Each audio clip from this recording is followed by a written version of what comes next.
All right, hey people, today is August 31st, 2024. I'm Chris Lucas. This is my show, The Protestant View. Today, what I will be doing is reviewing. I need to get rid of this. I'll just leave that alone for now. But anyway, I got sent this letter from SDA seminary students' argument for the October 22nd, 1844 Yom Kippur Day. And so this person's telling me they're in talks with an Andrews University seminary student who's already employed by and is going to be a pastor for the SDA church. So he said, and he attached a PDF of his proof. He said if you did an in-depth email or video rebuttal to his PDF and you don't convince him of the date from your response, he would want to have, and you don't convince him of the date from your response. I don't know what that means. I think it means he would want to have a friendly conversation with you about the date October 22nd. And so he says it personally thinks an interview. So what I'm going to do is let's go read what this seminary student has to say. This is supposed to be a response to my video, right? So it says, and this video I did was the video about the SDA's line about the Karaite calendar. So just keep in mind, this is a seminary student about ready to become a pastor. So it says, when was Yom Kippur in the year 1844? I don't know if I can blow this up so people can. Here we go. So everyone can read it. In 1844, the Rabbinic Jews kept their Day of Atonement on October 23rd, while the Millerites in 1844 believed the Day of Atonement to be October 22nd. Why the 1 month discrepancy between the vast majority of the Jews and Adventists? The answer is that both groups had different understandings to when the start of the Jewish New Year was, connected to which year one decides to place the Jewish leap months. The need for an occasional leap month is caused by the fact that every year the lunar calendar runs about 10 days short of the solar year. Therefore, by the end of about 3 years, the Jewish calendar, which is a lunar calendar, is about an entire month earlier than it was 3 years ago. This becomes a problem, especially when many of the Jewish festivals are connected to the time of harvest. So, well, right here off the bat, so it says, therefore, by the end of about 3 years. Because, see, my problem is with this Millerite calendar is it looked like they had back-to-back leap years. So, and even this person says it gets out of sync every 3 years. That's why they add the leap month. Anyway, and this becomes a problem, especially when many of the Jewish festivals are connected to the time of harvest. To prevent this extreme creeping of the calendar, it's necessary to add a month about every 3 years. Rabbinical Jews predetermine their leap months. Rabbinic Jews predetermine their new year by using pre-planned leap months. The Jewish calendar operates on a 19-year cycle during which there are always 7 leap years on the 3rd, 6th, 8th, 11th, 14th, 17th, and 19 years of the cycle. So if you notice, there's 1 year where there's only like a 2-year difference, and then there's a leap month. Anyway, it says, the question is, where is this in the Bible? Can we simply determine when the feast days are, or should we look for biblical guidance to help us to know when a new year starts, or when to start a new year? So the Millerite understanding came from the ancient understanding of the Karaite Jews who tried to look for the Bible for guidance as to when to start a new year. In Exodus 12:2, God tells Moses on the night of the Passover that the current month will be the first of the months. Therefore, finding when the month of Passover will determine when the year starts, determining when the rest of the festivals will be. Richard Davison mentions that the Passover time on the second day of the Feast of Unleavened Bread is the 16th day of the first month of Nisan. What? Richard Davison mentions that at Passover time on the second day of the feast of unleavened bread, the 16th of the first month of Nisan, the priest was required to wave a wave sheaf of barley.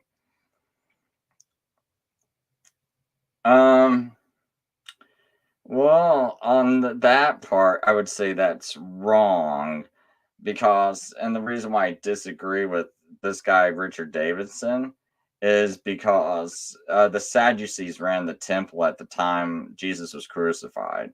Now, my theory is that God would want everything to go right on around the time of Jesus' crucifixion.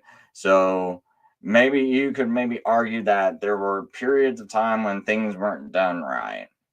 But I would argue that around the time of crucifixion, God's going to make sure he's got everyone in the right place to make sure that everything is done right, at least this one time, right? And the Sadducees were running the temple at the time.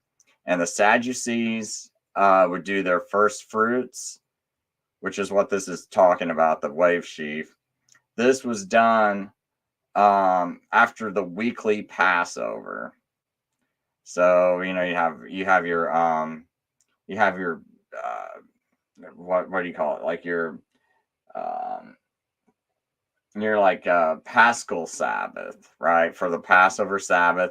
And then but then the priest would go cut the wave sheaf as soon as the sun goes down on the weekly Sabbath. They would go right out and cut it. And this is in the Mishnah that they talk about this. So that's how the Sadducees do it. And so I'm going to go by the Sadducees. So I disagree with him saying that when he says it's on the second day of the Feast of Unleavened Bread that this is done. I would argue against that. But anyway, I don't know how much that's going to factor into this argument. For the first Passover, the barley was brittle enough to be destroyed by hell, which means it had to also begun to be lightened in color. So, okay, so this guy's his basic argument is going to be that you go by the barley. The connection between the barley harvest and the month of Passover is strengthened when considering the month of Passover was called Abib, which means ripe ears of grain. Okay, so even if I was to go ahead and grant you that you've got to only look at the barley, the problem still is it's like where were the barley reports at that these SDAs were looking for? Who are the Karaites that they are in communication with? Where are the writings of the Karaites that they're reading? It's one thing to just read and go, oh, Karaites, a certain group of Karaites go by the barley. But that just because you read that somewhere, that doesn't mean that you actually talked to Karaites and you knew that you were actually in discussion with a certain group of Karaites that year that were actually giving you information about what they were doing. And this is what we see no proof of, right? So even with all this discussion of barley, I understand this whole argument. So I don't know how much more I'm going to read about this because I'm arguing you wouldn't even go by the barley anyway. I argue that if you just go by the equinox, the first crescent moon after the equinox, and you keep the month of Abib, it's like that guarantees that your month will always be in Abib. I know some people are going to argue that, well, if you do it that way, sometimes you're going to miss an earlier harvest. And I've heard that argument. But there's a lot I want to kind of avoid going into that whole discussion because I don't think it's going to be relevant, even if someone was to tell me I'm wrong about this. I don't think it's going to be relevant to this discussion.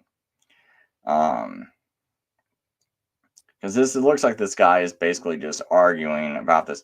Now, here's something curious, though, because it says the first witness we have that the barley harvest was late and consistently late around the time of 1844 is a former Jewish rabbi, E.S. Kalman, who had visited Jerusalem around the time of 1836. Kalman stated, in general, the proper season occurs after they have celebrated it a whole month. Nothing like green ears of corn I have seen around Jerusalem at the celebration of this feast.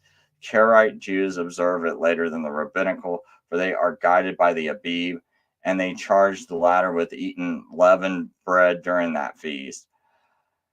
So what that means is like okay, so this guy Kalman is trying to charge the the Jews with eating leavened bread, because what it is that he's saying that the Jews have already celebrated Passover a month earlier. Therefore, now the Jews are not celebrating it the following month when they should be celebrating it. Therefore, they're eating leavened bread when they should really be eating unleavened bread, just to give people some clarification of what's being said. So it says the Karaite Jews observe it later than the rabbinical, for they are guided by the Abib, and they charge the latter with eating leavened bread during that feast. I think that charge is well founded. If this feast of unleavened bread is not celebrated in its season, every successive festival is dislocated from its appropriate period, since the month of Abib is laid down in the law of God as the epoch from which every other is to follow. Kalman's testimony is an eyewitness testimony to the fact that the barley harvest was later for most years in 1830s, causing the Karaites to celebrate their festivals, which would include the Day of Atonement 1 month later than the rabbinic calendar would suggest. Okay, the problem is right now you have this group that, because I observe the feast too. Right now, the problem is we have this group that went to Israel, and they observed the barley this past year. And I celebrated my Passover later than they did theirs, right? So, and they're like, oh no, you should be celebrating it now. The issue I have is that it just seems proper to me to start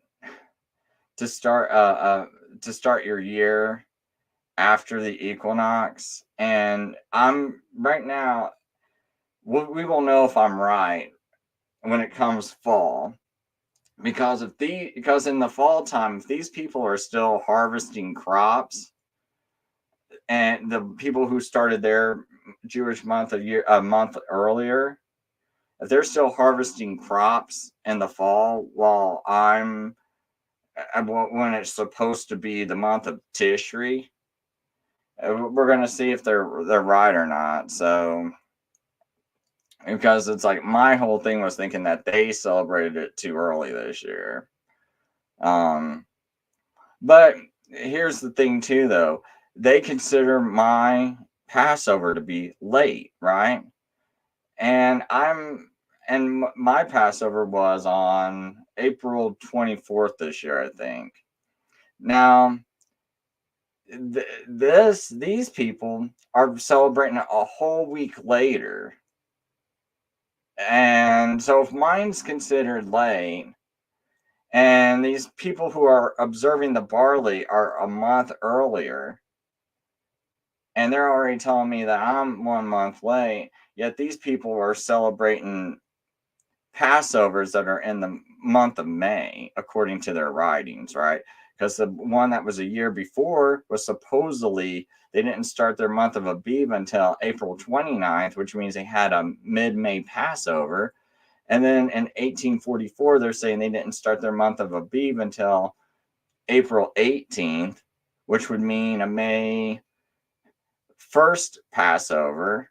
But here's the problem with that. The April 18th shouldn't have even been starting on April 18th, because that was still when the moon was totally black in the sky, and a Karaite would never start a month with the moon black in the sky. You would have to see the crescent. So we still got issues here. And I could bring up like the AI or something to even prove that later on, but so far I don't really see nothing convincing, because you still didn't answer why these Karaites that William Miller and his associates are talking to, they claim that they started their new year on April 29th of 1843, and that it's going to end on April 18th of 1844. And you're not explaining why on William Miller's chart, why did he suddenly have a leap month in there? Because that's only 354 days. And so that doesn't make sense to me.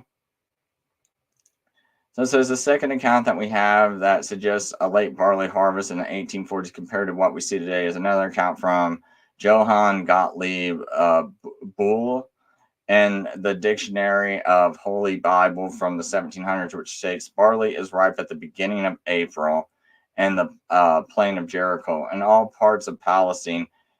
It is in the ear at this time, and the ears turn yellow about the middle of this month.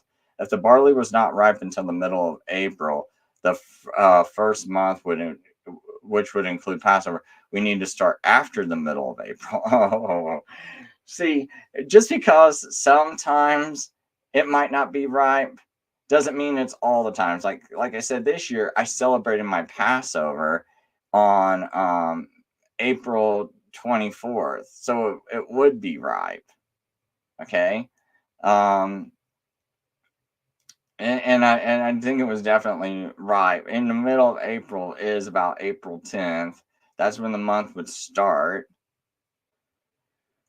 So, or April 9th, somewhere around there. I can't quite remember. But anyway, so he says, if the barley was not ripe until the middle of April, the first month, which would include Passover, would need to start in the middle of April. However, the rabbinical calendar had Passover happen before the barley was ripe in 1844, thus making the Day of Atonement a month too early. Oh, well, I disagree with this. Well, I mean, where's your proof, though? Because he said, however, the rabbinic calendar had Passover happen before the barley was ripe in 1844. So the rabbinic calendar in 1844, I believe that would start on March 20th or March 21st, just off the top of my head. No, wait a minute. Is that right? Yeah. I think that's right. So I think that in 1844 was March 20th. And I don't know of any proof they have for that, but see, so far they're just saying things, but I don't see sources. So they're trying to argue that, okay, so it says one could argue that originally published in 1785 is too far distant from 1840s but to be relevant, but actually the 1840s and the 1700s find themselves in the same climate era called the Little Ice Age. This Little Ice Age ended shortly after the 1840s, which explains why the current barley harvest seems to be different from what the Karaites observed in the 1840s. So I guess the current one going on today, which is like they're almost always finding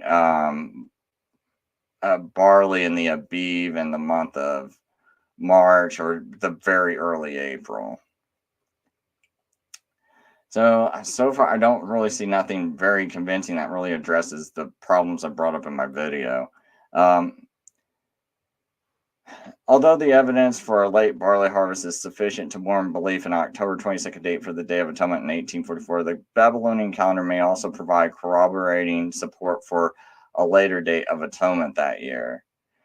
According to the Babylonian way of reckoning leap months, 1843 would have a leap month, making 1844's calendar a late one month, moving the Day of Atonement from September 23rd to October 22nd. So hold on a second. Wait, according to the Babylonian way of reckoning leap months. Well, the Babylonian way, if you look at ancient Babylonian, it's pretty consistent that they always started their year on the first crescent, the first sighting of the sliver of a crescent after the vernal equinox. It's consistent for like hundreds and hundreds of years of consistent. You can look at their calendar and see it almost always started on the where you would think you would see the first crescent moon after the vernal equinox. So I don't know what he means by according to the Babylonian way of reckoning leap months. 1843 would have a leap month, making 1844's calendar late 1 month. Okay, but the problem. Okay, so here's a big error he did right here. 1843 would have a leap month. Okay, so when they're talking to those Karaites, they show up on that. I showed you on that document on the 7-month movement by Adrian. Is his name what? Adrian or something like that. Or Adrian Evans. I think that's his name. He's a Seventh-day Adventist that I think he works for like Midnight Media or something like that. And he did that whole 7-month movement booklet where he's taking source documents. In fact, you know what? I forgot. I do got a source document right up here. From here we go, June 21st, 1843. What do we got here? We'll just go down here to the third page of this. So it says 123 up here. And we're going to show you that down right around here.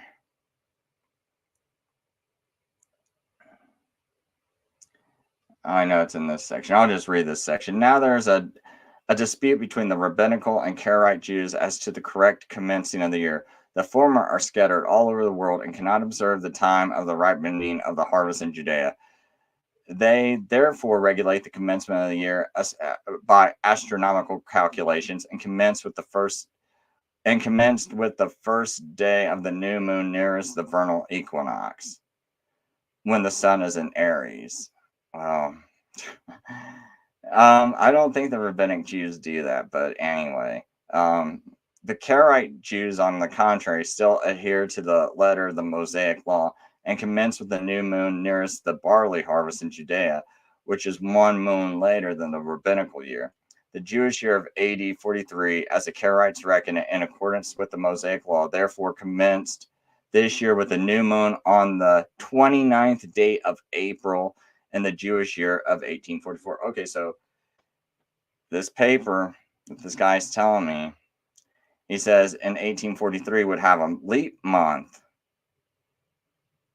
Now I'm not sure. I mean, if you're saying like, okay, so they commenced the year on April 29th. If it's got a leap month, it's not going to go, which is what we see on William Miller's calendar too. If I bring that up. So here's William Miller's chart. And see, we can see that here's December 1843, right? Adar 12. So we got a 12 above Adar. That means a 12th month. Then a 13th month. But when you add 13 Jewish months from April 29th, then when it gets to be 1844, that's going to land you in May. That's not going to land you in April. It's going to land you in May. But yet he's got this in April.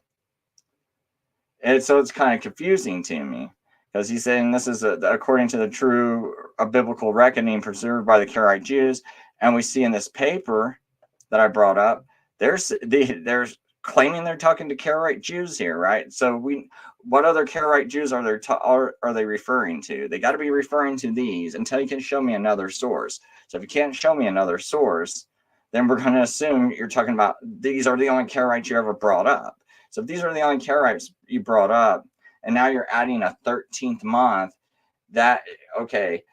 it's 354 days between April 29th to April 18th. But if you're going to add another month, that's another 29 or 30 days. It's going to push you to 384 days. That should push you into May. So, but William Miller's calendar says it's starting in April. So we got a problem here, right? So maybe I'm misunderstanding you. Maybe are you talking about you added in 1843 you added a leap month before the Jewish New Year of 1843. I'm kind of confused here. But see, in any regard, we still see on William Miller's calendar another leap month.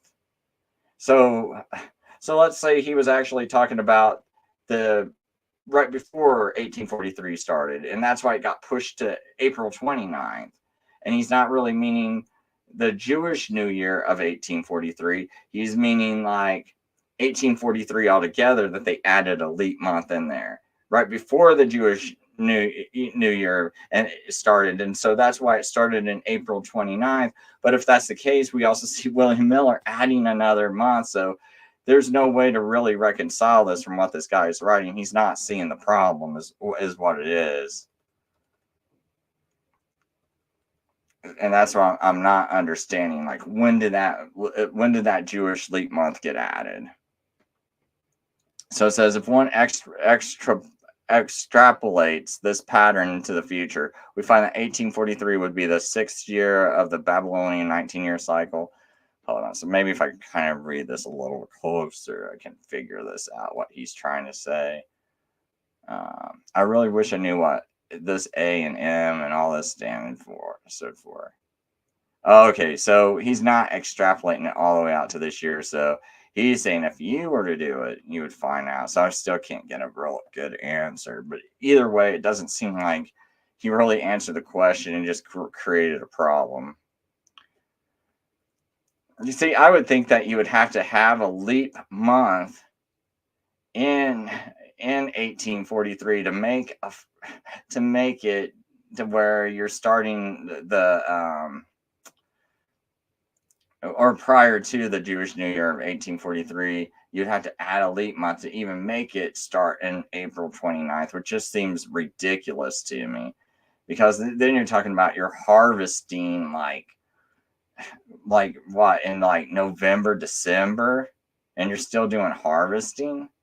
Like that it just sounds really weird to me. It just so far-fetched.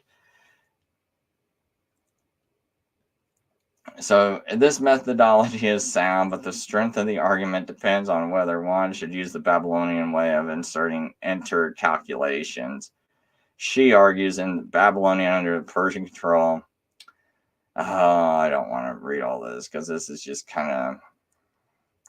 I don't think this. Yeah, this isn't really answering anything. So this paper was kind of like a really bad paper, to be honest. It didn't really answer the questions. So I'm really surprised you submitted that as a response to my video.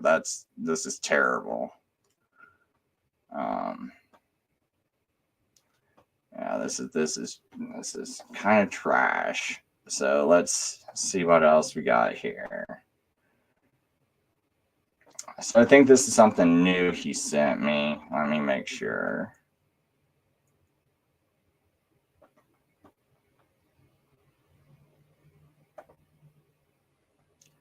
A response to the objection and the implications of its relative accuracy of William Miller's prophetic chart.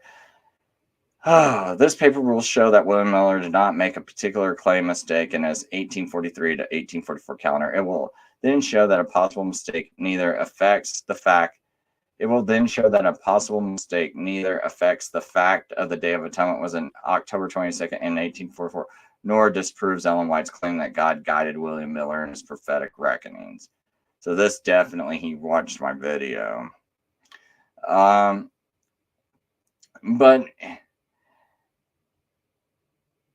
if it does show that he made a possible mistake, it's showing that he lied, because you shouldn't have to lie about using a Karaite calendar. So I don't know. We'll see. But I mean, to be honest, if it shows any mistakes, it shows that you're a liar, because you didn't use the Karaite calendar, because you could have just copied the Karaite calendar. But anyway, so an objection claims the calendar from William Miller asserted that the Jewish year in 1843 started on April 29th. Well, this isn't an objection claim. Okay, I'll just read it. Anyway, an objection claims that the calendar from William Miller asserted that the Jewish New Year in 1843 started on April 29th and had a leap month at the end of that year. Yeah, it did. We see that. Which then caused the New Year 1844 to start on April 18th. Hold on. Wait, what? No, the objection was that you show sources. Let's get this straight. Your sources, like I said when I brought up this paper right here, you're claiming these Karaites right there started their new year in 1843 on April 29th. This is the only thing you have shown me, the only Karaites you show me that you talked to. So let's keep this in mind. Started on April 29th and had a leap month at the end of that year. Yes, we see that on William Miller's calendar right here. See, he adds another leap month. So if it started on April 29th, then it cannot start on April 18th. It's got to start on like May 18th. May 17th, May 18th. I think May 18th would be the most accurate start point if this was all true. The argument goes on to say that these claims cannot all be true if 1843 started on April 29th and had a leap month. The new year of 1844 would have to start after April 29th and not before it. Hold on, wait a minute. The new year of 1844 would have started after, no, I said after April 18th. 18th. Follow the argument. So the guy's not following the argument and not before it. So the new year could not have started on April 18th if this is the case. Dude, these people have a hard time comprehending simple things. No, I'm saying it, but have to start on May, if William Miller added a leap month. Therefore, one of these things must have been wrong. Now that is true. Either the new year of 1843 started a moon cycle earlier than April 29th, yes. Therefore, there was a no leap year in 1843, or the beginning of the new year for 1844 was after. I said after April 18th and not before it. Boy, this guy. And this is your seminary student about ready to become a pastor. This is why this church is in trouble. Miller is misrepresented April 1st, not April 29th. A big problem with this objection is that according to Miller's calendar, it is not true that he claimed the Karaites started the Jewish year on April 29th in the year 1843. Okay, but what sources are you using? Instead, the calendar shows that Miller claimed that the Jewish year started on April 1st. No, this is the problem right here, and it's just going way over your head, and this is getting so frustrating to me. Okay, first of all, you said, oh, these rabbinic Jews, they don't know what they're doing, and they're so bad, and they're starting it early. And right here, I'm showing you a newspaper, okay? I show you a newspaper of the supposed Karaites they're talking to, right? This is your guys' proof. Where is the other paper that I can look at, the other news source I can look at to go, oh, now you're talking to these other Karaites who are setting you straight, and they're arguing against these Karaites, right? Now you have to provide me with this new source, right? Or is William Miller just pulling this all out of his, imagination, right? Like he's talking to these imaginary Karaites. Oh, it's like, okay, show me that. I want to know. They look like they were so set on thinking these certain Karaites that they printed in this newspaper were correct. What made them suddenly go, oh no, they're wrong, and now we're going to go with these other Karaites? And so no, this isn't like jiving to me. So no, you didn't escape this problem, because now you have to answer that question, and I bet your paper doesn't answer that. But we'll read on.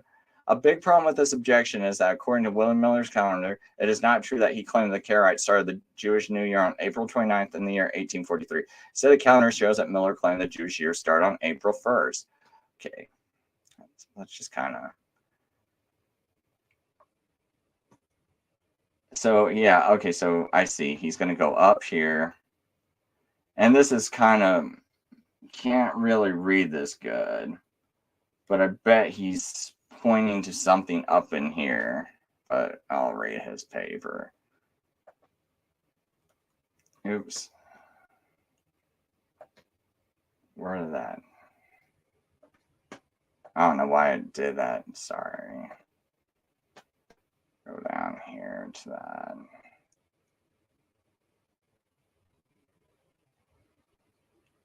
So this is basically the same thing I had. And it doesn't really come up as clear.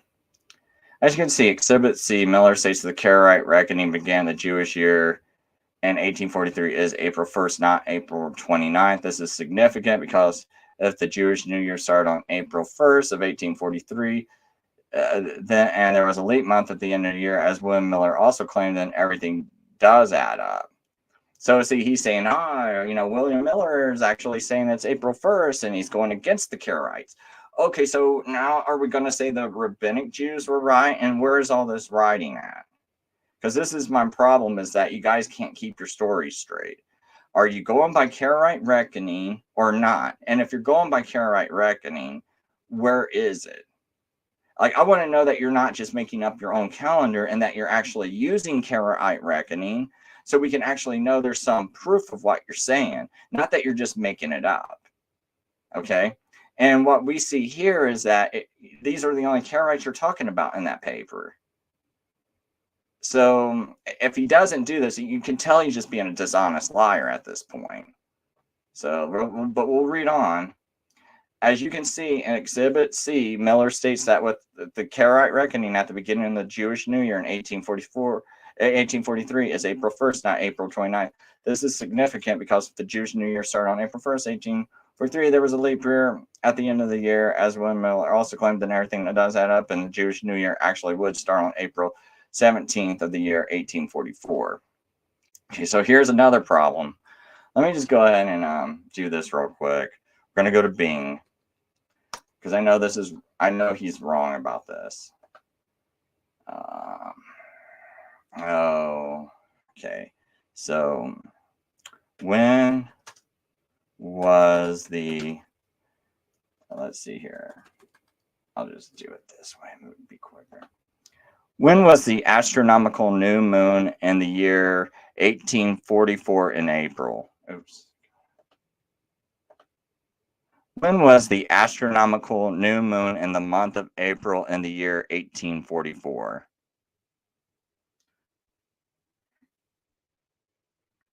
Because if the astronomical new moon was on The astronomical new moon in April 1844 occurred on April 17th at 1631 Universal Time Coordinated. Is there anything else you'd like to know about When was the astronomical new moon in April of the year 1844 in Jerusalem according to Jerusalem time?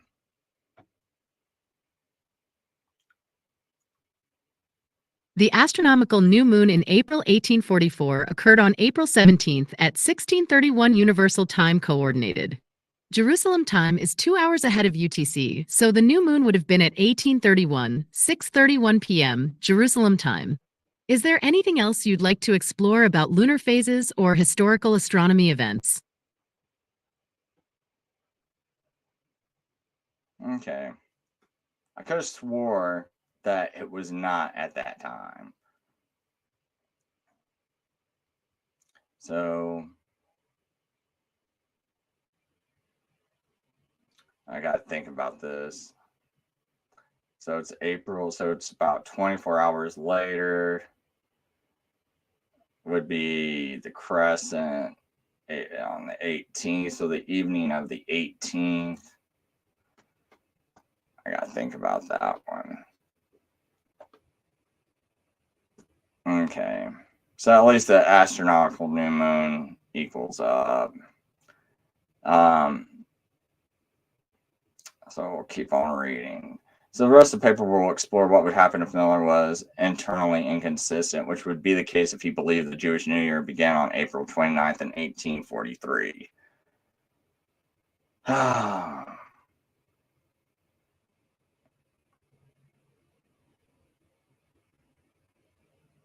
I'm just kind of checking.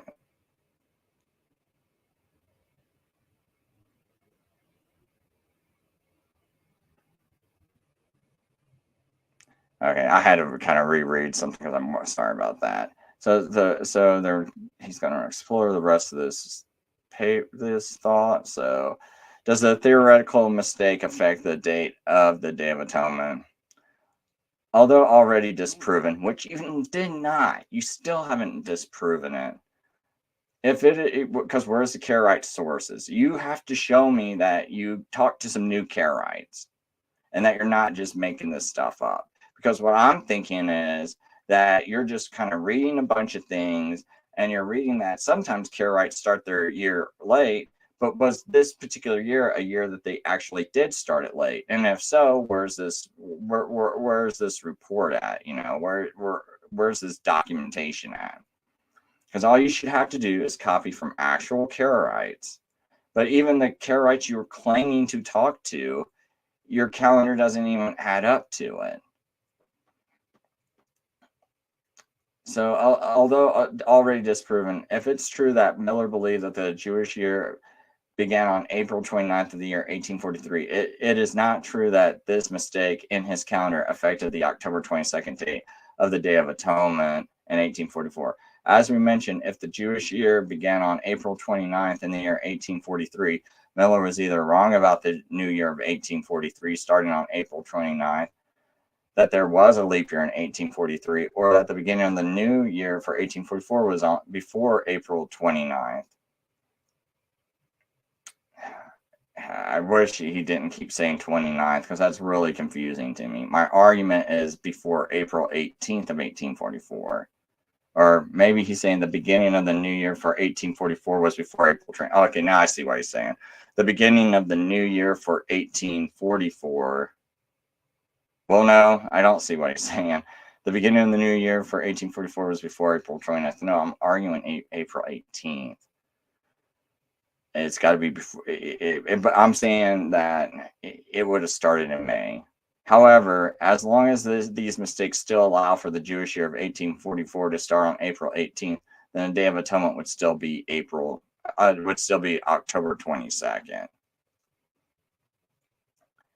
However, see, my whole thing is the reason is even if Miller still got this calendar up there and it's still starting on April 18th, whether he made a mistake and put a extra leap year a leap month that he shouldn't have put or not. What I'm saying is the problem is it's inconsistent and it's showing that you're contradicting your sources. That's the biggest issue that I was raising in my video. It's like you're claiming you're talking to these Karaites. So this does not get you out of this problem because these particular Karaites, I disagree with a lot of this stuff because you're saying the new moon nearest the vernal equinox when all the Jews I know they're all starting it on the new moon after the vernal equinox. But see, they're kind of like this is kind of like Roman Catholic-y timing where they start the new moon nearest the vernal equinox. So it can actually be the moon that starts before the vernal equinox or after. And so it sounds like they're talking to some people that are reckoning it that way, like the Roman Catholics reckon it. I mean, they're talking to a particular group of Jews and they're calling them rabbinic Jews. But the rabbinic Jews I know, I thought they used Hillel's calendar. And therefore, in that calendar, it's always the new moon after the vernal equinox. So I don't know who they're calling rabbinical Jews because it doesn't make sense to me. And when you look at William Miller's chart, like here, it's calling the Jewish sacred year common rabbinical reckoning, right? But it says March 21st to March 21st. I don't know any. Me personally, I don't know any rabbinical Jews that calculate it that way. This is kind of like a Roman Catholic thing where, okay, so it's the new moon closest to it. So like if there's like, let's say 13 days like a new moon starts, and it's 13 days to the vernal equinox. The Roman Catholic Church will start the first month of the Jewish calendar on that day, right? And if it's like more than that, if it's like, let's say it's like there's 15 days until this, then they'll wait till the new moon after, right? And then they'll calculate Easter and say, now the Sunday after that, that's going to be Easter. That's how they do it, right? And I don't know me personally, I don't know any Jew that uses this, but this is what they're claiming. That's why I'm thinking they don't know what they're talking about. And then they say like, and then it's almost like they're calling the rabbinical calendar the actual Karaite calendar. So it sounds like they're very confused because the rabbinical calendar does start it, but you claim that the rabbinics are wrong. That's what the claim was in this paper right here. The rabbinics are wrong, and they're commencing it. But even here, it just sounds very confusing to me. But the one thing that's not confusing is that whatever Karaites you're talking to are claiming that they're starting in the April 29th, because right here you see April 29th. I'll blow this up as much as I can. Oops, I hate how this shifts. You can see how they circled it right here. 29th day of April. So I still need to know what new Karaites were you talking to? First, if Miller was wrong about the year of 1843 starting on April 29th and instead started March 30th or April 1st, but was still right to insert a leap month in 1843, this would cause the Jewish New Year of 1844 to be on April 18th, thus making October 22nd to be the Day of Atonement in 1844. As stated earlier, April 1st date is actually the view of Miller himself, according to his calendar. But where did he come up with this view? Is he just taking the rabbinic reckoning and he's just, I'm just going to throw in a leap month? Okay, where did you get this information from that there was a leap month? See, you would still have to talk to a Karaite that actually told you there was a leap month. And who did you talk to? And there's no sources of anyone you've talked to. Because you're saying they go by the barley, they go by observation. Okay, well, where is it? Where is this report at? Where is this information? Didn't you get a letter? I mean, because they didn't have computers back then, so you would have physical evidence because you're writing to these people. There's something physically you read, and this physical thing you read, or someone wrote something to you confirming this, because come on, you're not just going to willy-nilly just say, oh well, we're just going to pick, I'm William Miller, and I'm just going to pick it because I just decided to, right? You actually used a Karaite, right? So who is this? And that's what I'm saying. Like when we see you talking to certain Karaites, they're claiming one thing, and don't show any sources of a Karaite claiming April 1st. Why are we going to think that you're now got true Karaite reckoning when you have not? The only source you showed was a source that said April 29th. Then the Jewish year would be on April 18th of 1844, thus making the Day of Atonement to be on October 22nd, 1844. Another problem we have too is all the Karaites today, none of them will back up what the Seventh-day Adventists are saying. So when none of the Karaites today living will back up what you say, it also looks like you started the Day of Atonement a day early. Because it would have been like what we consider the 9th of Sheshvan, but since you're saying the calendar's off, that's like the 9th of Tishri. That's one day off. Why were you getting all disappointed, right? As if the 9th of Tishri was when Jesus was going to return. But anyway, second, William Miller was wrong about the beginning of the leap month. But he did actually claim the Jewish year in 1843 started on April 29th. And I don't know. I don't see any of this adding up. The only mistake William Miller could have made, which could have affected the October 22nd date, would be if he made a mistake about the Jewish New Year being on April 18th in 1844.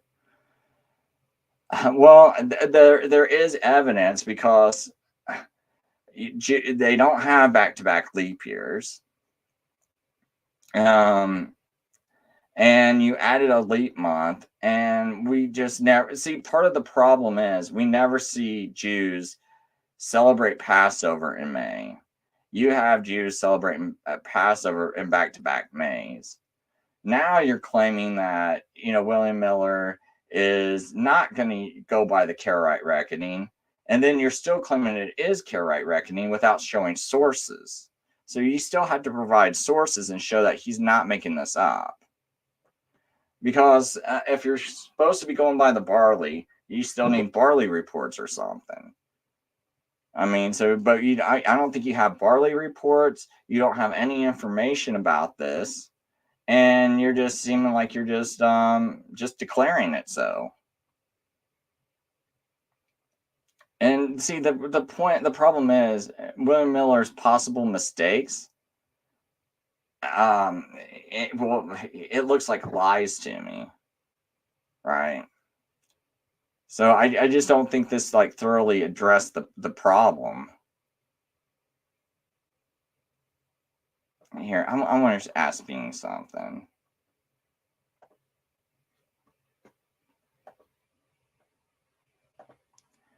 When was the astronomical new moon in Jerusalem in the year 1844 in the month of October?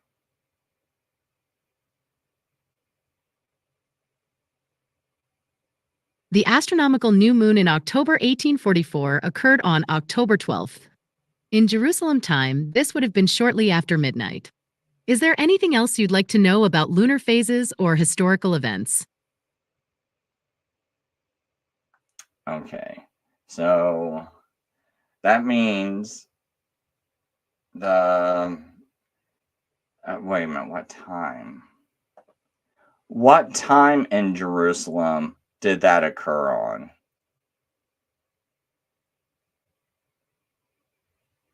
The astronomical new moon on October 12th, 1844, occurred at 0:29 Universal Time Coordinated. Since Jerusalem is 2 hours ahead of UTC, the new moon would have been at 2:29 a.m. Jerusalem time. Is there anything else you'd like to explore about lunar phases or historical astronomy events? Okay, so 24 hours later, even 18 hours later, that moon is still not going to be visible in the sky, right? Because it's got to be visible when the sun goes down. The crest it needs to be. So chances are you're not going to start your month of Tishri until October. Let's see here. October 14th when the sun goes down.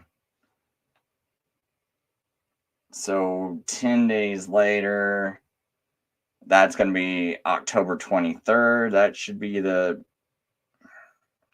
let me see. I can do this real quick. When was the moon at 100% lumination or close to it in the month of October in 1844 in Jerusalem?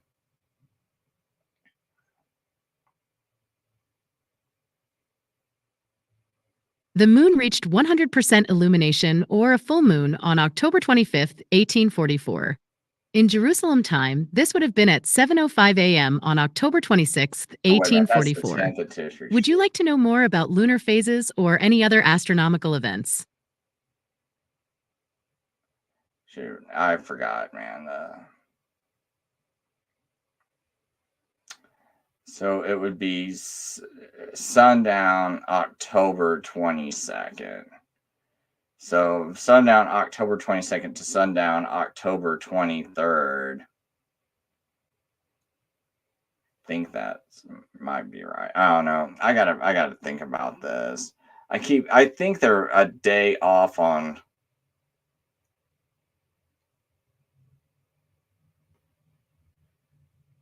Okay, so so it would be October 26th, the evening. So it would be the evening October 26th that they would see a full moon. So I'm thinking October 22nd, the evening. Here's a curious thing. So the 10th of Tishri is not starting until sundown on October 22nd. So if it starts sundown October 22nd and lasts till sundown October 23rd, why were they so depressed when the 10th of Tishri was barely over with, right? Like, I mean, like there was only like 6 hours into it because it was at midnight and they started losing hope at midnight, right? Of midnight of October 22nd. Now it's only about 6 hours into the the the day of Tishri, at least wherever the Seventh Day Adventists are at. I think it's like in Maine or something like that. So it's only about like 6 hours into it where they're living, but yet they're getting all depressed and like, oh, all hope is lost. But it's like you guys were acting like Tishri started the morning of October 22nd. Like you were acting like that whole day when in actuality you guys shouldn't have even started expecting anything to happen until sundown on October 22nd. So it's just kind of weird that they were like so depressed and the day wasn't over. It was almost as if they were like had the wrong day, like, oh, we think something's going to happen on the 22nd when it's really starting on the night, on the evening of the 22nd.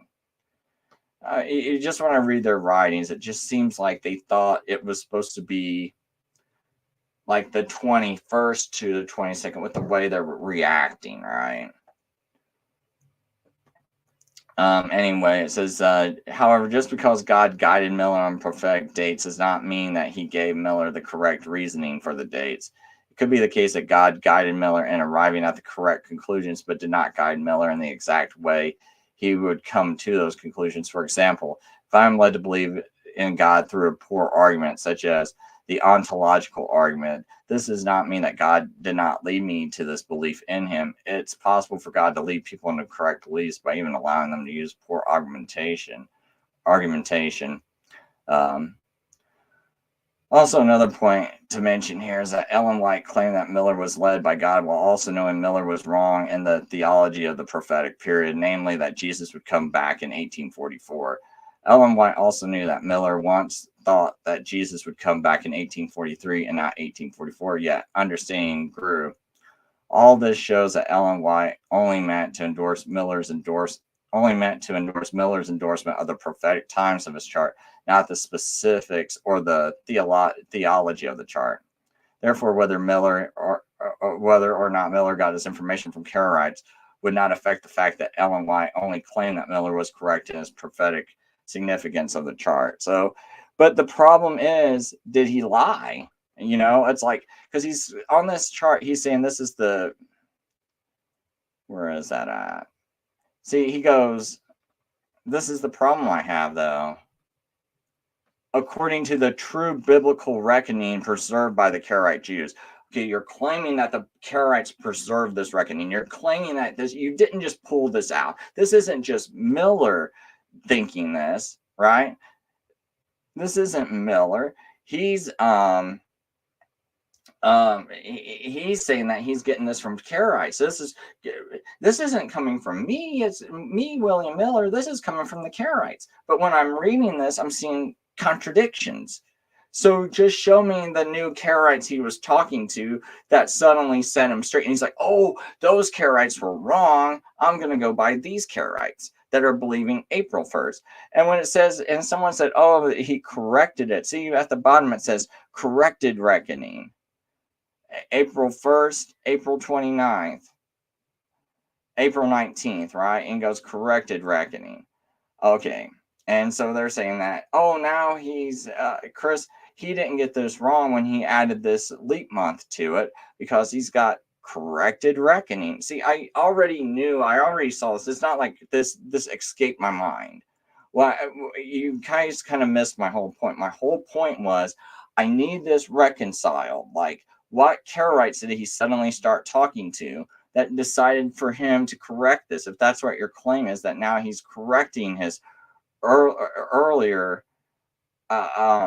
viewpoint, and now he's like, this is the corrected reckoning. But to me, why do you have up here that this was the rabbinical year and you got March 21st when this is a lie? And you go old Miller reckoning, and this is just telling you about how, and you're saying that you're going by the rabbinics, and that was old, and now you're going to go by the Karaites now. That's basically what he's saying. My old reckoning was going by the rabbinical, the new reckoning's going by the Karaites. But the problem still is that this is not a rabbinical calendar. And down here, this is more like Roman Catholic reckoning of Easter. This is how they would reckon. They would reckon Easter. This is rabbinics. They also started on April 1st, but you had these Karaites, and you yourselves were saying that the rabbinical calendar was wrong. So it didn't answer that. So it's really a poor paper that just seemed to just not understand all the issues going on with why I called you guys liars. So now I guess, let's see here. You know what? Just for this, in case he watches it, I'm just going to throw you one new problem here. So we're going to go to Daniel 8. Because I want you to know that no matter what you do with that, you still have to provide that evidence. But I know you're not going to find it. Because I still need to know. Oops, enter. Because I know you're not going to find the evidence that you had Karaites that had the real date, right? Or that like set you straight and like, oh no, here's this other group of Karaites that started on April 1st of 1843. So that's the one thing you need to really show me.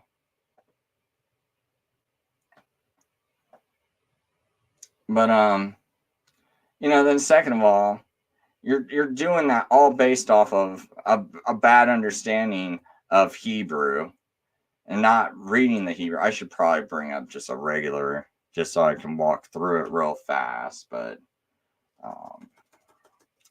let me go to the Geneva Bible and we'll do Daniel 8.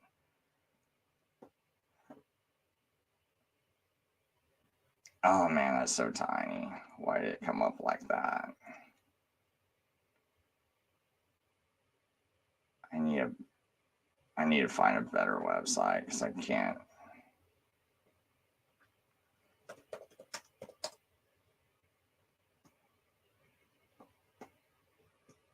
I can't use that. I'll just use the King James because that's what they like to use anyway. Oh, that's so tiny. I need to find something with bigger words. I hate using this. I don't know why all of a sudden my computer wants to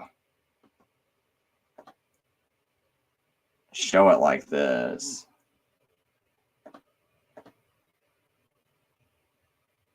That's even worse.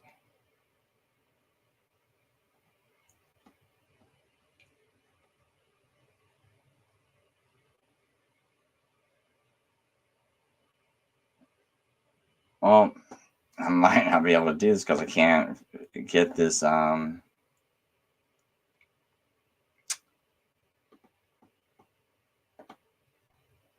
we go. This way I can blow this up. But part of your problem is when you read Daniel 8, it's going to get you right here. The vision of the evening and the morning, which was told was true. In the actual Hebrew, it's got the evening, not evenings, plural, and the morning, singular. Both of these is singular. The evening and the morning, which was told is true. So this is in the definite article singular. And so when it's saying here that it says, because of transgression, an army was given over to the horn to oppose the daily sacrifices, and he cast the truth to the ground, and he did all this and prospered. Then I heard a holy one speaking, another holy one said to that certain one who was speaking, how long will the vision be? And then now it's going to tell you which vision. The vision concerning. Okay, so now we know what it's going to be. This is concerning the daily sacrifices, the transgression of desolation, the giving of both the sanctuary and the host to be trampled on. So it's not talking about anything that was read prior to verse 9. It's only talking about from verse 9 on forward, right? So we know that Alexander the Great conquered Media Persia in 333 or 334 BC. So this prophecy has to occur after that time period because it's talking about something that happened after that part, right? Because it says, how long will be the vision concerning? So it's telling you what part. It's concerning the daily sacrifices, the transgression of desolation, and the giving of both the sanctuary and the host to be trampled underfoot. So it's just talking about these four things. And he said to me, for 2,300. Well, see, and now here's the problem. It doesn't say days in the Hebrew. And it also says evening, morning, both in the singular.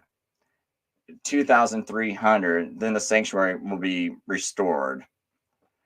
Okay, so when we go down to the Hebrew, this is just something added for you. You right here, you can see Arab, and we can see Bokur. And when you click it, even though they got days in the interlinear, that's wrong. It only means morning. Every single place you read, morning, morning, morning, morning. Look on this right-hand side, nothing but morning. Arab is always morning. So just because it says days, that what they're doing is the interlinear is just kind of copying, I guess, kind of going by what the King James had originally said or something.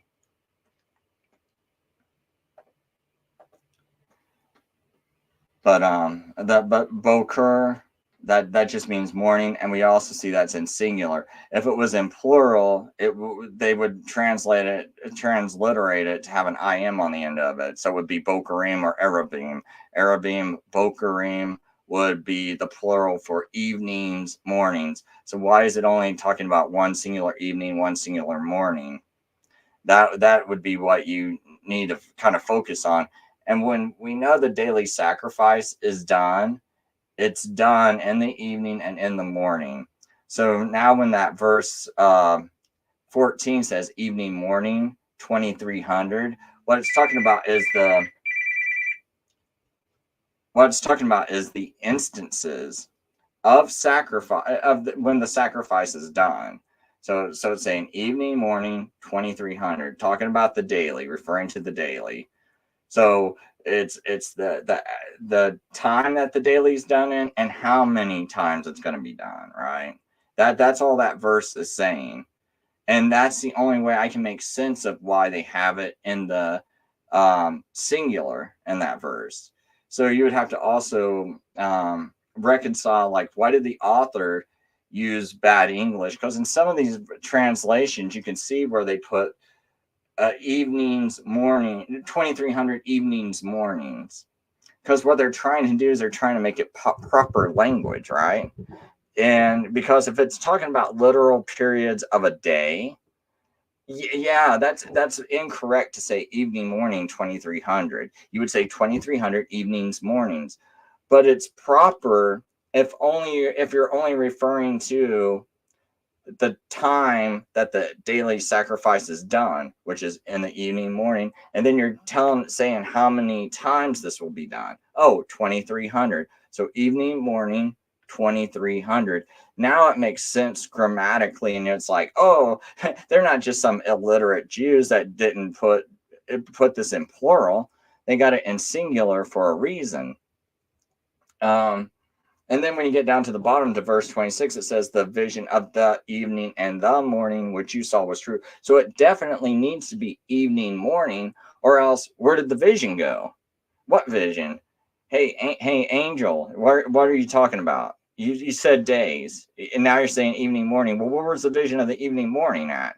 So you can't take the words evening, morning out of the prophecy, because once you take the words evening, morning out of the prophecy, it's right down here. And this ha right here, when it says ha Arab and wa ha ba bokur, this ha right here and this ha, that's putting it in the definite article. That's like the morning, the evening, right? And this W and the backwards upside down E, that's like and. That's why it's got and the vision of so of the evening and the morning, right? So that's all that is. So it's just so we're noticing that it's also putting that in the definite article. And so another problem you would have is if it's just one singular evening, because that's what the evening, the morning. Oh, wait a minute. Why did it say 2300 if it's only we're gonna talk about focus on one particular evening and morning? Because that's what the evening and the morning would imply, that it's one particular evening, one particular morning. But Daniel didn't see a vision of just one evening and one morning. It said evening, morning, 2300. So if this is literal days, like literal parts of days, then what this needs to say is evenings and mornings, plural. But it's in the singular and in the definite article. So what it would be is the time that daily's done. So the vision of the evening, the morning, which was told was true, that would have to refer to the daily sacrifice. And this is the time that it's done. And it's telling you 2300, right? Because it told you 2300 instances of the daily is basically going to be defiled, interrupted, trampled on, whatever you want to say, or sacrifices is going to be halted that many instances. So I'm just kind of throwing that out there because there's no reason to even say that it's years, because the vision of the evening and the morning that was told was true. So it wouldn't be true if it's 2,300 years, because now that's almost like what is that, like 1,600,000? I can't do this off the top of my head. It's like I think it's something like that many evenings and mornings, like 1,600,000 or something like that. So if it's that many evenings and mornings, or if that's what you're trying to say, well, then that means that vision of the evening morning wasn't true, because it said evening morning 2300. So if you want to try to say, no, it's definitely talking about literal parts of a day, well, is the vision of the evening and morning that was told is true, or is it not? And how do you reconcile that? And these things, they're never explained by the SDAs. I had an SDA on my show. Final point I'll make. Last night at the end of the show, I got mad at this guy because all I asked him was a simple question. Because I say, who's the little horn of Daniel 8? He goes, Rome. I'm like, great. Now all I want you to do is walk me through verses 9. Let me just bring up a different.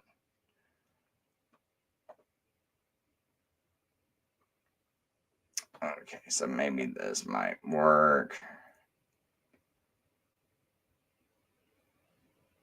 I really want a different version besides this. Maybe I can go to...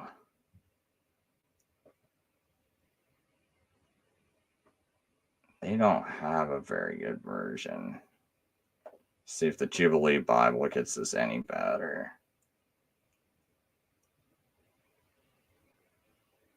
No, Jubilee is wrong. American Standard. Okay, so this is a little bit easier to read. So anyway, I just want him to go from verse 9 to verse 13 or to verse 12 and just explain to me Rome. This is Rome. So how is it when it gets down to Rome, right? That's what the Seventh-day Adventists would say. And Rome waxed great even to the host of heaven, and some of the hosts and some of the stars it cast to the ground. So I just want him to explain what Rome's doing there and trampled on him. Yea, it magnified itself even to the prince of the host and took away from him. This is the part I really wanted to explain. How did Rome take away from him the continual burnt offering, and the place of his sanctuary was cast down? How did Rome do this? How did it?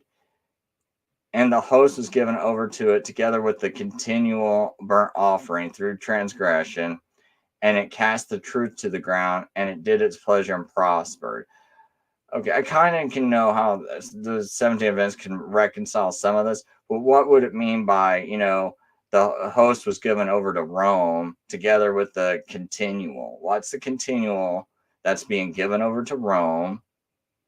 And how is it casting?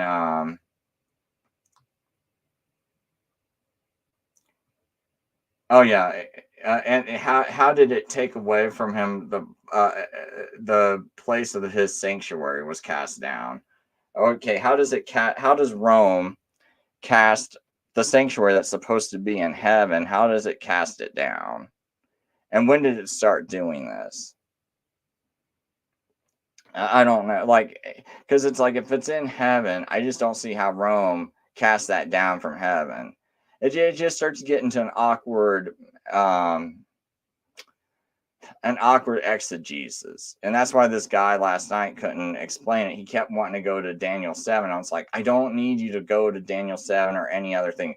Let me just go ahead and just say you're right about everything, okay? Like, let's just pretend you're right about everything. All I want you to do is walk me through this and explain what is going on in this passage. What do you see going on in this passage with the little horn? And the guy couldn't do it, and then he storms off and he gets mad and cries because he couldn't do it.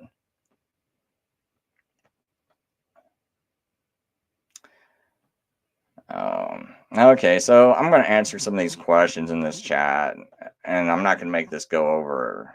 So you say the word sacrifice isn't in Daniel 8. Okay, it's not. So what? We know, we still know it's talking about the daily. What else is the continual? And what else would the continual be, Jamie?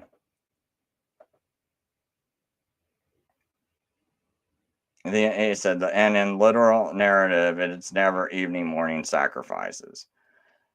No, it's not evening, morning sacrifices, Jamie. It's the daily is the sacrifice that's being done evening, morning. Okay, so that's when you're reading this. It's like, okay, so let me try to get down to. I'll read through this. And out of one of them came a horn, little, which grew exceedingly towards the south, towards the. Let me just get down to.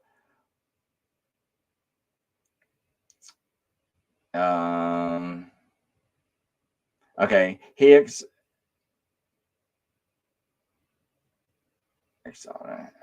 and by him were taken away the daily, the hot to mid. So right here we see the daily, so it's the continual. That's what daily means. It's continual, perpetually. Why was it called that? Because it's done evening, morning, right? It's like God did not want you to sit there and sacrifice an animal like every single second. So what he did was he had these sacrifices done evening and morning to represent like never ending, never ceasing, just like in Revelation when people are casting where it says and they shall have no rest day or night. That means continually you're not going to have rest, right? So the same thing was done with the daily sacrifice or the continual sacrifice, because it was to represent the continual the continuousness of it, but it not to make you have to sacrifice an animal every single second. So he just had you do it evening, morning to represent the the continuousness of it. And it's talking about the sanctuary. So if I go into a coffee shop and someone knows I normally order a certain coffee, or they got like a certain coffee, and I go, give me the regular. Or you go to a gas station. This is a better example. If I say, I just want regular gas, just to give them the 87 octane, right? You don't give them premium, you don't give them mid grade. They said the regular, right? So, and if I'm in a gas station, I go, I want the regular. They know when I say the regular, expect what I'm talking about, what I'm referring to. Okay, so now we see them talking about the sanctuary. And so if they go the daily, the regular, the continual, they know what you're talking about because you're in a temple. What else would you be talking about in a temple if you referred to the continual or the regular? So that in of itself, we know what they're talking about. And where do you see in scripture where you can say, oh, here's where continual is, where it says this is what continual is, not something you made up in your head, that something you want to make up in your head to fit your personal interpretation of the Bible. I can read Numbers 28, Exodus 29, Ezra 3, and see, this language talking about the continual offering, right? And I can say, like, when I see the words the continual, every time when I see it like this and it's written in a sanctuary setting, it always refers to the daily sacrifice, and the daily offering. Now, if you have a different interpretation of what the daily could possibly mean, where is that scripture reference to where it's calling this other thing you think it is the daily? And guess what? You can't find it. I know you can, because you would have brought that up. See, I'm just, okay, Chris, how can you say it means, the continual? Well, okay, we'll just go to Numbers 28. I'll go to,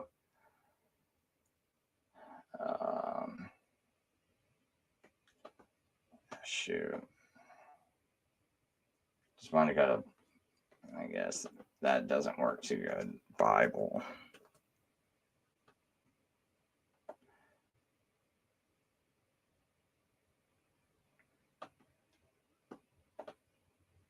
So if I just go to Numbers 28, I don't have to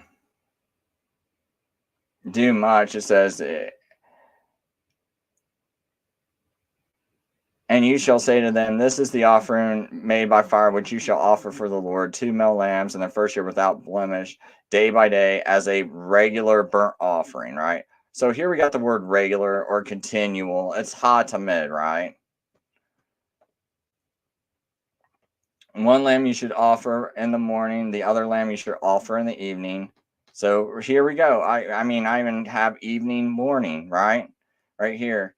And it says regular. Now, all you have to do is show me a similar verse, right? Where you can say, oh, no, see, here's what continual can mean here. And see how it's talked about regular and continual. So this is what it means, right? And then you explain to me how Rome took that away. Okay, those are real easy things for you to do. You should be able to do it. You follow this religion all your life.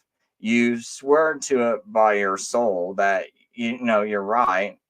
So you should be able to easily show this, and you can't do it, right? No, you can't, because your interpretation is just something you're making up to try to gloss over the fact that this woman was a false prophet. Josh, I'll try to do that at some point. I really like what's his name? Scott Clem, Pastor Scott Clem. I like his whole Daniel series. I think he does a really good job. I think I agree with most of it, but I gotta kind of think about it.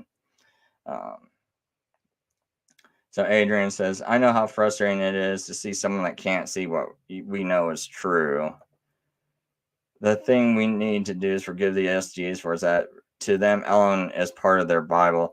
They have been taught that her work is the same inspiration. They have to rationalize her work with the Bible like we do with the Bible. Yeah. I mean, that's the thing, and people don't seem to realize why part of the reason why I do these videos on the SDA church. I know people were like, Chris, can you move on to other topics? But it makes it difficult when there are so few people who keep the Sabbath who expose the Seventh-day Adventist Church. And the reason why that's kind of important is that most people who just go to a regular Sunday church, they have no idea about the particulars of the Old Testament. They have no idea about the calendar. They really struggle with trying to understand, like, the month of Tishri should start at this point, this time for this reason. They get kind of lost thinking about the calendars, and to them, the calendar is kind of a boring topic. And to me, I was never really interested in the calendar until I was sort of forced into being interested. And now because I know it's like I'm starting to see like some lies that other people tell. But and it also helps me to sort out Bible timelines better and what scholar is actually I guess doing the best scholarship. So that's the main reason why this has become an interest to me. But it's like I know so few people actually know this calendar. So few people have actually like thought about the Hebrew in this sort of depth. I doubt anyone has ever noticed, that the Hebrew words Arab occur in verse 26 of Daniel 8 were in the definite article and singular, and how, and or even thought about how that affects prophecy, right? So it's kind of like I have a unique view and understanding of this because I've studied it so much. So I feel compelled. And I just feel like this is the best way to attack it. And second of all, I have issues with people like Miles Kettleson from Answering Adventism, who makes all these videos about the Sabbath, which I think are wrong, because he's trying to say that Sunday is like a new Sabbath or something. And I've challenged him to a debate. I even wrote to Standing for Truth Ministries and let him know I'm interested in debating Miles Kettleson on this topic. Because the one thing I want Miles to do is realize that the SDA church actually has poor defense for the Sabbath, that they're not experts. Just because they make millions of videos and Miles grew up in that church doesn't mean that that church actually understands anything biblical about the Sabbath, right? I mean, they might understand some things, but when it comes to really defending it, I don't think they do a very good job. Because there's some Catholic things that I think undermine their arguments, which they seem to believe. And I just don't buy into how they go about defending it. And then they go and attack other Sabbath keepers. And it's just like, no, you guys are not like the premier Sabbath keeping church by any means, even though you keep acting like it and keep trying to set yourselves up like it. So, but anyway, what these weak arguments do by Miles is if I present something that's actually an issue, like let's get into the grammar of Daniel 8. Let's see if you can actually explain this. Well, what they'll do is they'll ignore my video because Miles makes some crazy mistake. And now Miles has got a big channel, and they feel like a lot of Seventh-day Adventists are feeling attacked by Miles, and then they point out some of his dumb mistakes. And Miles could have great arguments about other things, but like when it comes to the Sabbath, and considering so few churches are available that keep the Sabbath for someone to go to, most people are too lazy to start their own church. Most people don't want to say goodbye to their friends if their friends are a bunch of heretics. They'd rather take and compromise, stay in their little church, their little cult, and not bother to come out of this stuff, right? And so if you feel like, oh wow, these Sunday churches are saying something so crazy, it makes, even if your church is saying something crazy and you got a false prophet, maybe that starts to get overlooked when other people are saying something so crazy.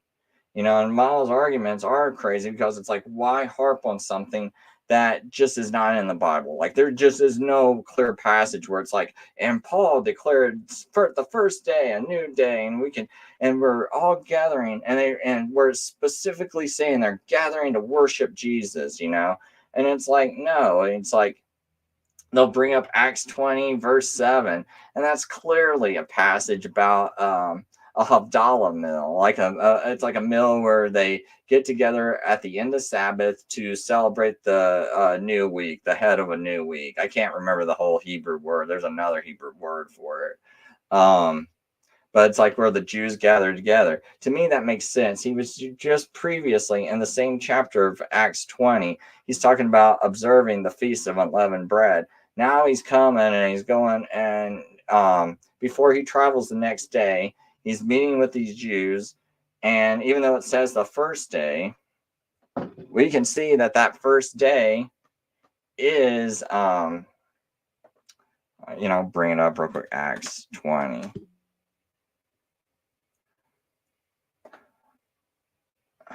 Wish I could. I don't know why it's bringing up this part where it's so tiny on the screen. I'll try to fight through this, but anyway, it says, I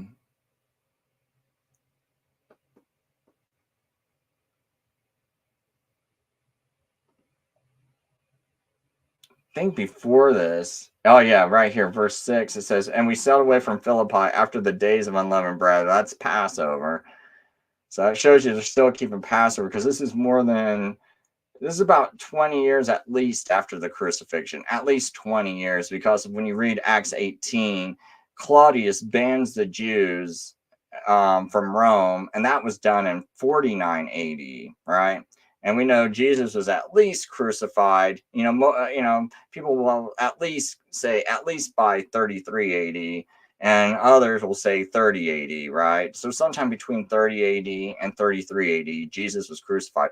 Here it is, 49 AD in Acts 18, and Emperor Claudius has banned the Jews. So we know it's at least around 49, 50 AD. And this is probably maybe even a couple of years after that. So we know this is about at least 20 years, still keeping the Feast of Unleavened Bread. And now he's coming to Troas for 5 days, where we abode 7 days. Oh, it took 5 days, I guess, to get there. And then they abode there for 7 days. And upon the first day of the week, when the disciples came together to break bread. So this could easily, to me, this is probably like upon the first day of the week. That means, okay, so when does a Jewish week start? Because it says upon. So this is like the starting of the first day of the week. Oh, evening. Okay. So in the evening, this Havdalah meal, and the disciples came together to break bread, because this is what they would normally do, is have this meal to welcome in the new week, the head of the week. And if anyone still doubts this, it's like Havdalah. I'll just show you here. Like, this is like a real meal these Jews have, right? Because it says, what is the Havdalah? Right at Shabbat.org, which is a Jewish website. So it's like, on Friday evening, we sanctified the Shabbat with the Kiddush ritual, or Kiddush ritual. Now, as we take leave of it after a night and day of divine rest, we once again pronounce the holiness of the day over our cup of wine. The Havdalah, the separation ceremony, is a multi-sensory ritual employing our faculties of speech, hearing, sight, smell, taste, to define the boundaries that God set in creation between the sacred and the everyday. So that's why it's kind of a big deal. You're recognizing the boundaries between the sacred and the everyday. So when the Sabbath's about ready to go over, and now it's the everyday, and so that's all the Havdalah is kind of recognizing the boundaries between that. The Havdalah is done after nightfall on Saturday evening, which is when Shabbat ends. Nightfall is a point at which grows dark enough for 3 medium-sized stars to become visible. because making Havdalah involves actions that are forbidden on Shabbat, lighting, putting out a flame. It's important to not do so until after Shabbat has ended. Okay, so upon the first day of the week, when the disciples came together to break bread, Paul preached unto them, ready to depart on the morrow, that means the next day, and continued his speech till midnight. So now we also see that he's traveling on Sunday, like, oh, it's a nothing day. I have no regard for this day because I'm just using this day to travel on. I have no regard. It's not holy. I'm just gonna go and travel on it. And so he's continuing his speech until midnight.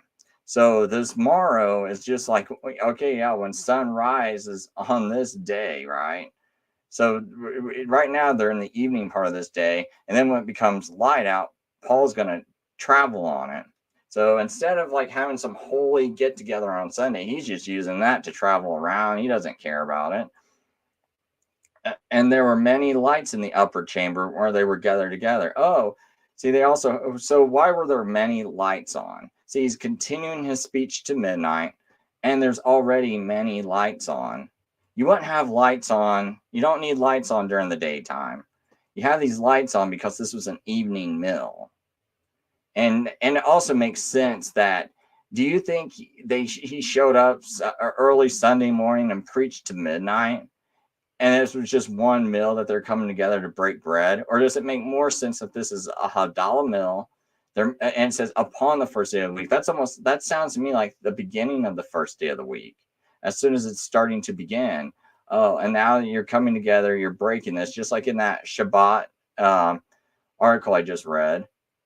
They're coming together to break bread. Paul's preaching until ready to depart until tomorrow, and continuing his speech until midnight. Okay, so that makes sense that he's like, okay, so sun's going down around 7 o'clock. He's preaching until midnight, right?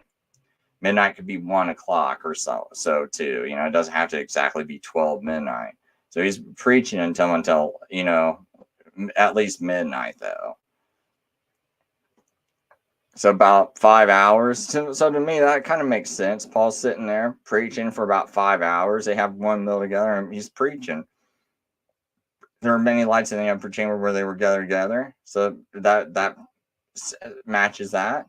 And there sat in a window a young man named Eutychus, who had been falling into a deep sleep, and Paul was long in preaching. I mean, that would be incredibly long if that was a Sunday morning sermon. And Paul was long in preaching, and he sunk down with sleep. So I'm thinking this wasn't some 12, 14-hour preaching. I think this was about 5 hours, and 5 is pretty long preaching anyway. So, and that's why I'm like, okay, that's like their go-to verse normally. And when you start to actually understand Jewish customs, you realize, okay, that's a bad argument. So what other passages are you going to go to? Oh, were they collecting things at the beginning? Oh, why were they doing that collection? Wasn't that collection for a specific purpose? So it's not even like that collection was like some normal Sunday collection. It was like they're helping someone out in some other place. I can't remember off the top of my head that has need, right? So to try to make it to where that's now a worship day, that seems like it's stretching it so hard. So what other verses are you going to go to? Now, we also know, if you believe in the Trinity, Jesus, all things were created through him, and through him was not anything made that was made, right? So when we go back to Genesis, who must that be on this on Genesis 2, where he's blessing the Sabbath and sanctifying it? Oh, that must be Jesus, who blessed that day himself. And so I see a day that Jesus blessed himself, the creator. He blessed it himself. He sanctified it himself. And we see nothing about any kind of Sunday holiness in the entire Bible. Nothing. You have to go to outside sources. So why sit there and devote so much time trying to make arguments where you got to try to read into the text and make assertions and attack something so hard when all you're doing is creating a sense of the Seventh-day Adventist Church being right, and that you're just creating a sense that you're just some angry Seventh-day Adventist that just left, and you're very emotional, because that just plays into it. And you're really not doing as, you might have some effect of getting people to leave, but I don't think you're having as good of effect as you think you're having. And I think you would have a much better effect if you just left things like that alone. Anything that you got to really reach for to make an argument of, I would leave that alone, especially, when we got Jesus saying he's going to spend 3 days and 3 nights in a tomb. And so that sounds like a Wednesday crucifixion. And there's definitely evidence for that. We know the Sadducees controlled the temple. Jesus wouldn't, God wouldn't have people who didn't know how to control the temple running the temple during the most important time of the earth's history. I'm pretty sure that God would arrange it so that the right people just happen to be there. And the Sadducees always gathered the first fruits as soon as the sun went down on the Sabbath, which means the first fruits had to already be out of the ground, which means that to say that he rose on Sunday, that is even highly questionable, because it just seems like in order to keep the pattern of the first fruits, he would have to be out of the ground already, just like the first fruits were out of the ground already when they were gathered right as Sabbath ended. And then second of all, if you think about the whole situation when Jesus appears to the women and he says, "Don't touch me," because he has not been presented to his Father yet, right? It seems to me like he's still keeping the pattern of the first fruits. So just like the first fruits would be gathered right as the Sabbath ended, they wouldn't be presented until about 9 o'clock in the morning, right? And that's about when Jesus got presented, right? And he didn't want those women touching him before that point. So it seems like he's mimicking the same patterns of the first fruit. Because I'm thinking that if that wasn't important, why even get Jesus out of the ground or resurrect him, right? I mean, why not wait until right before that time, and then you just resurrect him? He goes straight there, and then the women can touch him when they first see him. Why is it that you would have to have this time gap there, and so when I'm thinking about why would God even have this time gap between when Jesus actually gets offered and and then he's like telling these women, "Oh, don't touch me because I've not seen, I've not been presented to the Father yet." Well, that to me it seems like it's because he's mimicking the first fruits. That's the best like reasoning I can come up with. So but those are just the things I want to get off my chest. But yeah, one thing, I think about to your comment too, Adrian, when you say forgiving the SDAs. I actually am like what would you call it, empathetic to them, because when I look at a lot of churches and I think about a lot of the crazy things I was taught, like futurism and all this other stuff that people try to ram down my throat, try and tell me, you can get 3 days and 3 nights out of a Friday crucifixion, all this stuff that I grew up, because I grew up in a Sunday church, and I went to nothing but Sunday churches for about 30 years, right?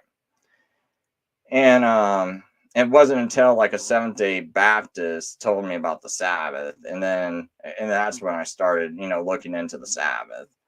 But up until then, it's like there was a bunch of stuff I couldn't figure out, and I just stopped reading the Bible, because I was like, I don't even know how people are coming to these conclusions. It's almost like they're able to allegorize things, and I don't know how to. And then you have people say, well, you can't just improperly allegorize, because when I try to do the thing, they'd be like, oh, that's real crazy, because I try to come up with my own allegorizations and my own way of spiritualizing the text, and they didn't like that. And so I'm like, well, maybe I'm just not meant to be, to talk about the Bible much. And so I just quit reading it, right? Because it's like, I don't understand the thing. You guys get upset when I do it this way, that way. I might as well just go and DJ, and, I'll just be like, yeah, I believe Jesus is God, and that's about it. There was nothing more to me really than that.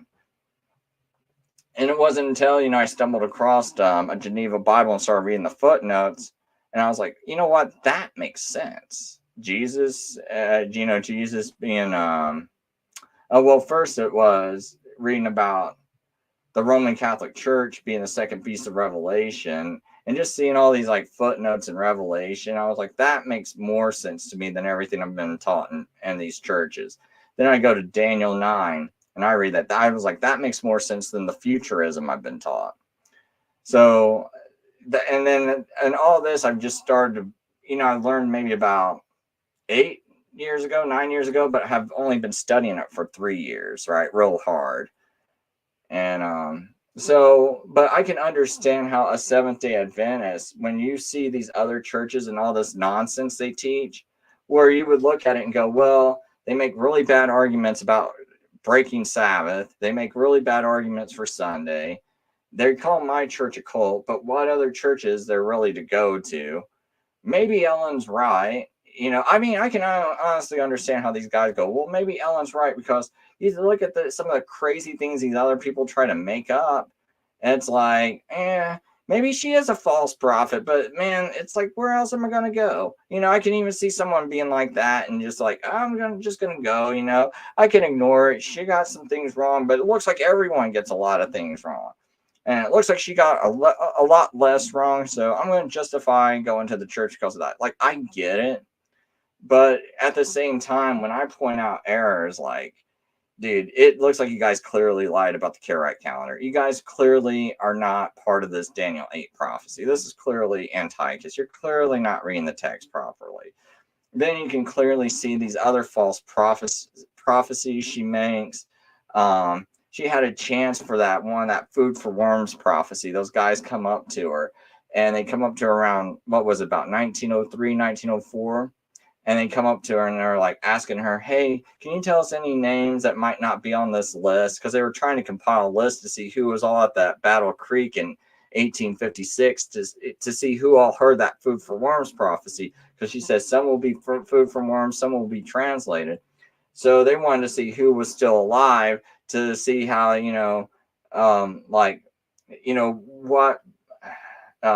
what time frame of the prophecy they might be in.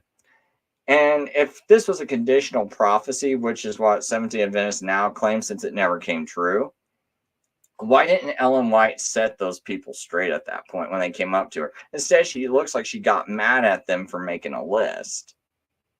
So it's like, that to me doesn't jive. It already sounds to me like she made a false prophecy. It didn't sound conditional. It didn't sound conditional to other people. And it definitely didn't sound conditional to those people that were making the list. Because why were they making a list if they thought it was a conditional prophecy? So maybe she should have said something to them and should have set them straight and be like, hey, I just want you to know that wasn't conditional. That was a conditional prophecy. So that's another issue I have with her. So Josh says, I think he would disagree with most of this Daniel 12 study. It's a series, but the Daniel 12 study ties it all together. Oh, man, maybe I missed your earlier comment. Well,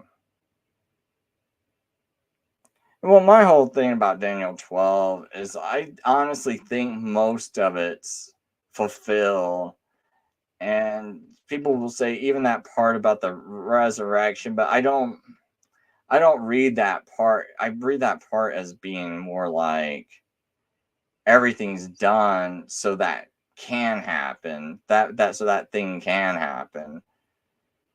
I don't know. I don't want to really get into that part, but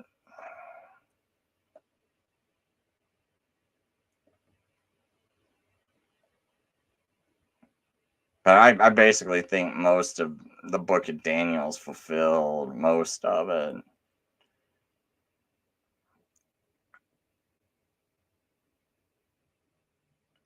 So Nunyabis says, amen, they never serve bread in the synagogue. You gather together later, it's Saturday night. Yeah, that's the whole point of that. And Paul broke bread and spoke so long a guy fell out the window and returned and broke bread again another day, Monday. That part I don't know. I gotta... Because all I know is Paul, when he traveled, that morrow that he traveled on was Sunday, the first day of the week. Because when they broke bread, it's already the end of Sabbath. It, like, and so when he says he's going to travel on the morrow, that's Sunday. So he's just treating Sunday like it's a travel day, nothing special.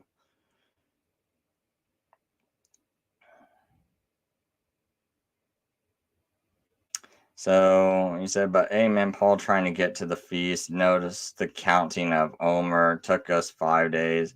We stayed 7. That's something I got to think about. That's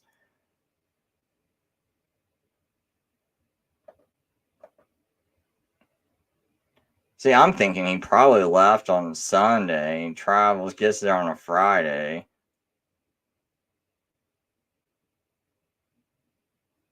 Staying 7 days. It's almost like he's staying Sabbath to Sabbath.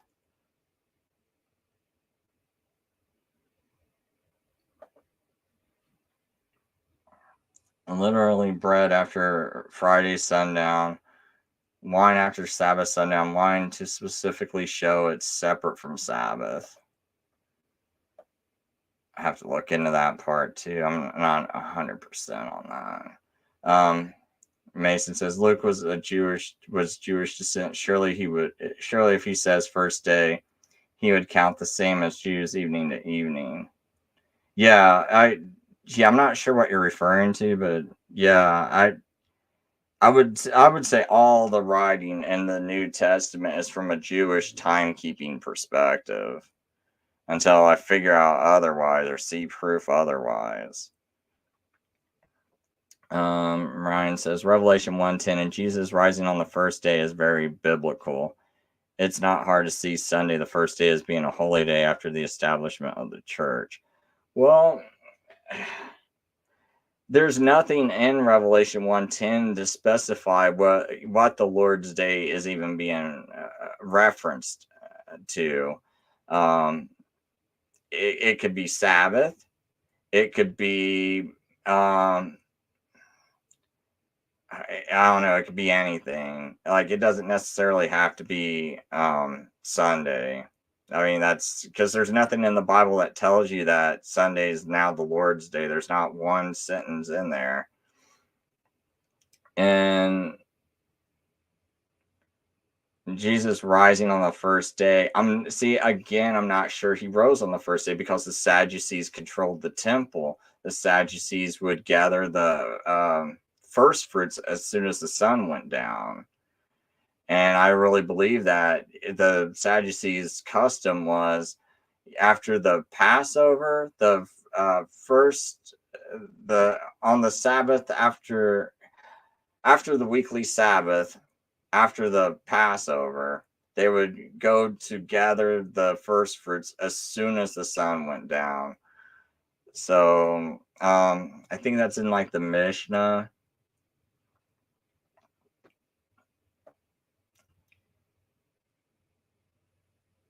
So it's like I've never seen one verse in the Bible that says Jesus rose on the first day. I mean, I'm curious, before I end this show, I'll ask Bing. I wonder why Bing is not. Oh, I gotta sign in. Well, hopefully. Oh, great. Everyone gets to see my personal information. Oh, I'm not doing that then. I didn't realize that I have to re-log in. Hold on, I think I can do it this way. Because I want to use the more advanced Bing.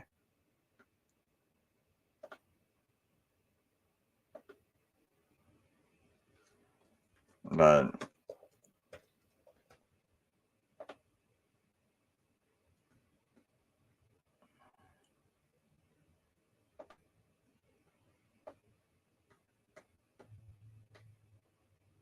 okay. So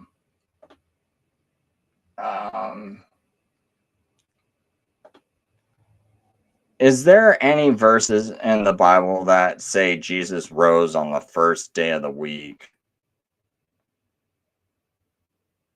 I just don't think there's a single verse. Yes, there are several verses in the Bible that mention Jesus rising on the first day of the week. Nope. Here are a few key examples. Mark 16, verse 9. Now, when Jesus was risen early on the first Not day of one the week, verse. he appeared first to Mary Magdalene, out of whom he had cast 7 devils.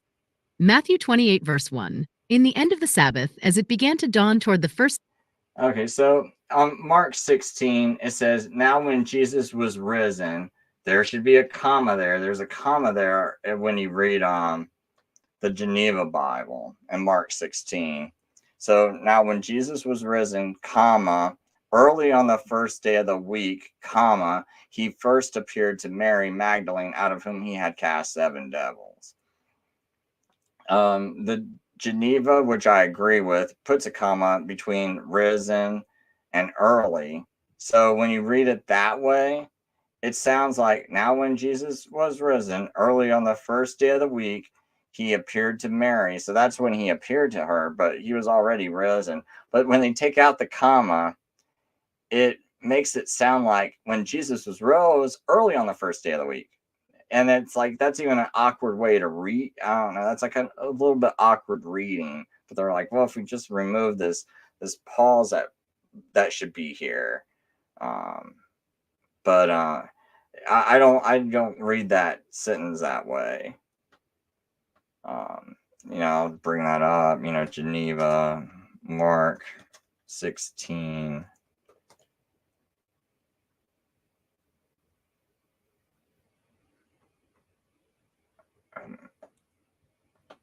Should be.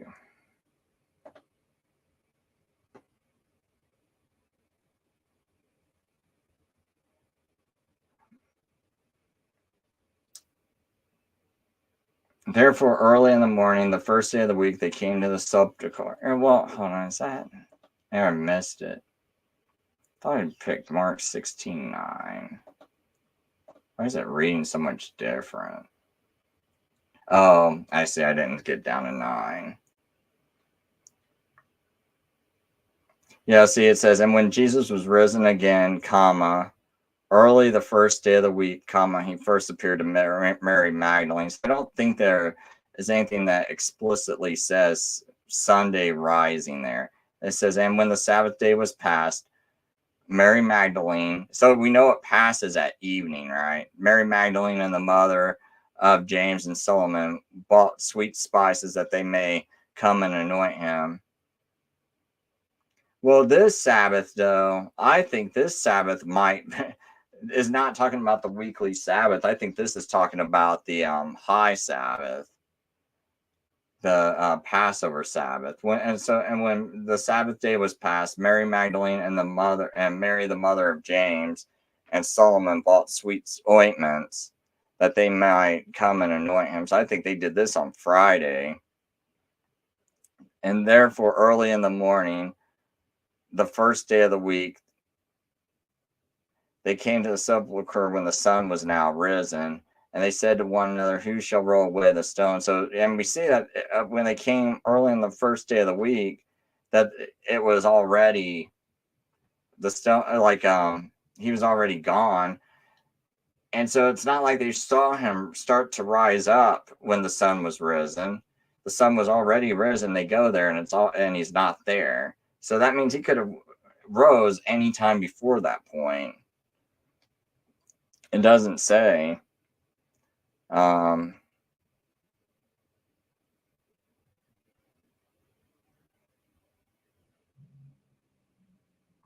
I don't see nothing there.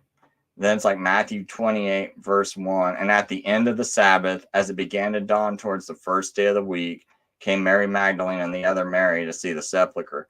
Now that word dawn in the Greek, that's like epiphuskos. I think that's how you pronounce it. And that just means to begin. So if I say like the dawn of a new era or the beginning of a new era, it's like it doesn't have to mean that the sun is actually rising. It's just like the beginning of a day.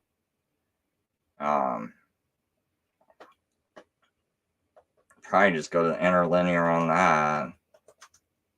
Matthew 28.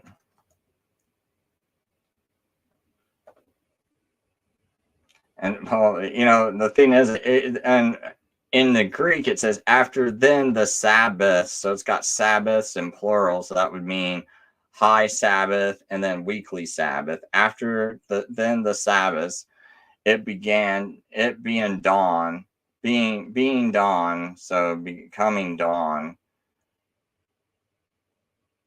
or near commencing to begin to grow light. But it says I dawn am near commencing. So commencing, it could be just that the day is about to begin. Because as you can see here over to the side, I think it's, let me see if that's like the actual.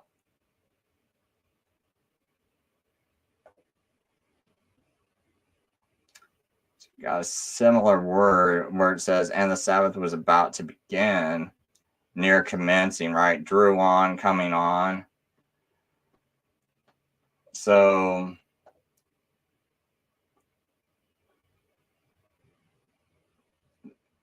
after then the Sabbath, it commencing towards the first day of the week, drawing on towards the first day of the week. So yeah, as soon as the Sabbaths do end, it does start to draw on towards the first day of the week. I don't think that word right there exactly means like, oh, I'm watching a sunrise. It just means that it's starting to commence the next day, just like you commence a new era. So, and then Luke 24.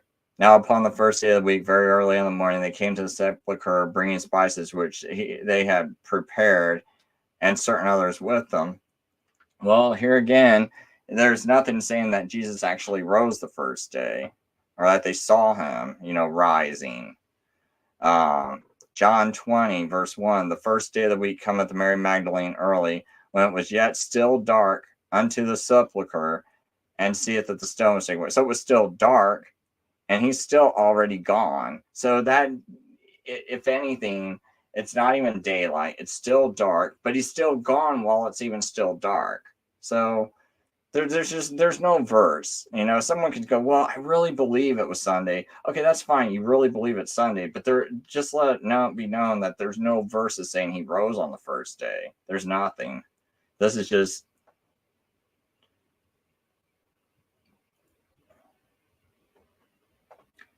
So you say you don't think Revelation 1:10 Sunday. When people say the first day is nowhere in the Bible, I think Revelation 10. Revelation 1:10 gets overlooked. I just don't see any proof that anyone ever, like in the entire Bible, it never calls the first day the Lord's Day. So I'm not going to assume it's the Lord's Day. Maybe I'm wrong, but I haven't seen proof otherwise. I've never seen anyone bring up a verse and go, look, Chris, this says the Lord's Day, and it's the first day of the week. I mean, I can even ask the AI. Let's just see, because it might find some scholar or something. Is there any proof at all that when we see the word Lord's Day in Revelation 1, verse 10, that it's a reference to Sunday? Is there any proof in the entire Bible that would lead one to 100% conclude this?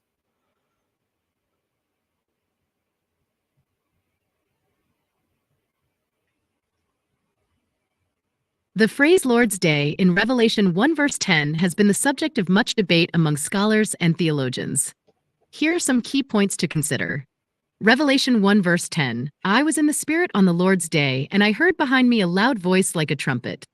This is the only verse in the Bible that explicitly uses the term Lord's Day. Early Christian writings. Some early Christian writings, such as those by Ignatius of Antioch and the Didache, refer to Sunday as the Lord's Day, suggesting that early Christians gathered for worship on this day in honor of Jesus' resurrection. Biblical context. The New Testament does not provide a direct statement that equates the Lord's Day with Sunday. However, several passages indicate that early Christians met on the first day of the week, Sunday, for worship and breaking of bread, e.g., Acts 20 verses 7 and 1 Corinthians 16:2. Interpretations. Some scholars argue that Lord's Day could refer to the eschatological Day of the Lord, a time of final judgment and fulfillment of God's promises. Others believe it refers to Sunday, the day Jesus rose from the dead, and thus became a special day for Christian worship. Linguistic considerations. The Greek term used in Revelation 1 verse 10, Kyrie Chemera, is similar to the term used for the Lord's Supper, 1 Corinthians 11 verse 20, suggesting a special day belonging to the Lord.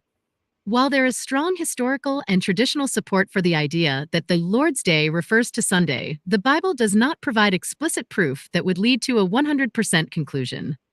Yeah, see, that's my problem. I'm not going to assume this. And just because it said one time in the Bible and assume just to make a doctrine out of it they absolutely have to be right. So you say to talk about Revelation, the Lord's Day is talking about the Sabbath is far fetched to me. The entire Bible has no problem saying Sabbath, so arguing Revelation 1:10 is the only verse with the Lord's Day is a reach. Hey, that could be a good point. What I'm saying is, I don't think Lord's Day absolutely means Sunday. I just see no reason to think it. There's nothing ever mentioned in the Bible about it. I think the Lord's, to me, Jesus said he's Lord of the Sabbath. So I only know of one time when Jesus even said he's the Lord of any day, right? And he goes, I'm the Lord of the Sabbath, and he created it and he blessed it. So to me, it's not really that far-fetched, but that might not be. But like you said, the Bible doesn't have a problem mentioning Sabbath when it's the Sabbath. So why would it suddenly use the word Lord's Day for the Sabbath instead? So that's a good point. I'm not going to say that's not a fair point, but I'm saying that the Lord's Day might just mean something completely different. It might have like an eschatological. I can't even pronounce words right now. It might have more of a view like an like prophetic sense or something. I can't even mention that word right now. I don't know why. That Acts 20 with Paul and that guy falling out the window, Acts 20 is just breaking bread verse people use. No, I'm saying it's a Havdalah meal is what I'm saying.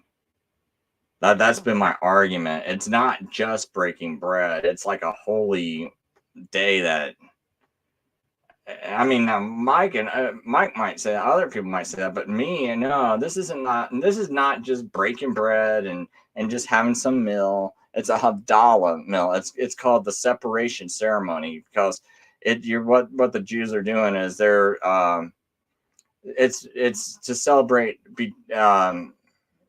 observing the difference between the sacred and the everyday. So as the Sabbath is passing, the Sabbath is the sacred, the holy day, and it's separating it from every other day, right? So that's why they would have this meal, and they would always do it every single Sabbath evening. Even my friend Mark, who is a Jew, who came on my show before, he brought this up, So, I mean, this is just something that a Jew would just kind of read and see and know because they know the whole culture. I mean, at least as far as I know, the ones I talk to, that's.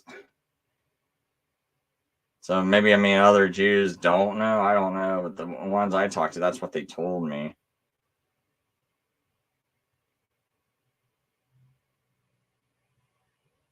He said, where do we see the first day evening being Saturday night or the morning being Sunday? Because just the logic to me of the whole narrative is, okay, right, they stay there for 7 days, but they just got done with the Feast of Unleavened Bread. Chances are they might have left. So they left. So then they go travel for 5 days. So I'm imagining they probably stayed, since it's going to be a 5-day journey, you don't want to be traveling on Sabbath. So they're probably leaving on Sunday to travel, right? Getting into a boat.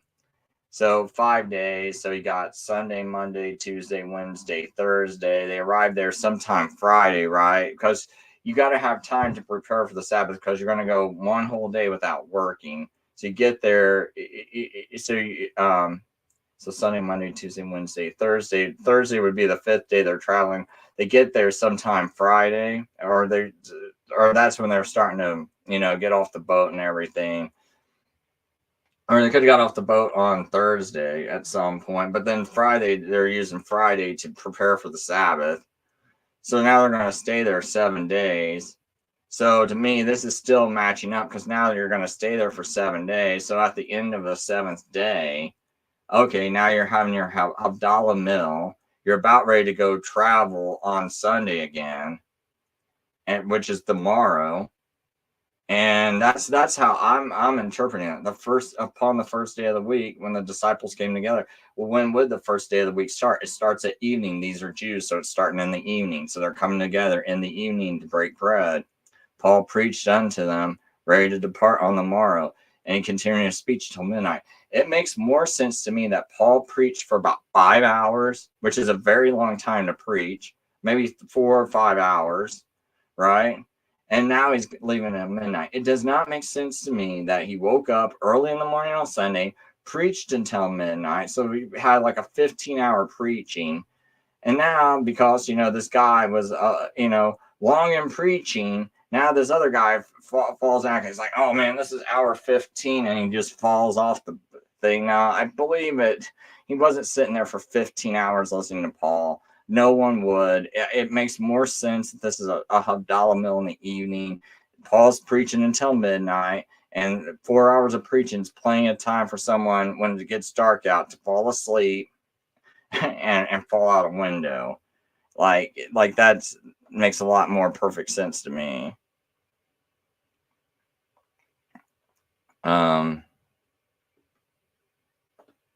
You said John 20.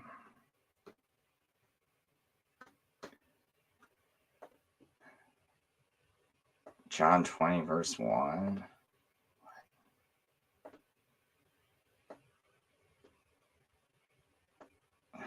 John 20.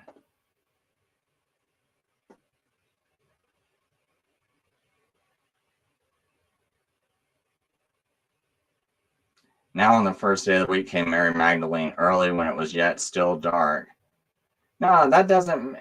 She came that day. She came early on the first day, but it was still dark. So that means Jesus rose already, was already risen because he wasn't there, because she saw the stone was taken away from the tomb. So she's coming while it's still dark. We don't even know if she came while it was right after Sabbath. So right after Sabbath, it would still be dark. But even if she came later than that, right?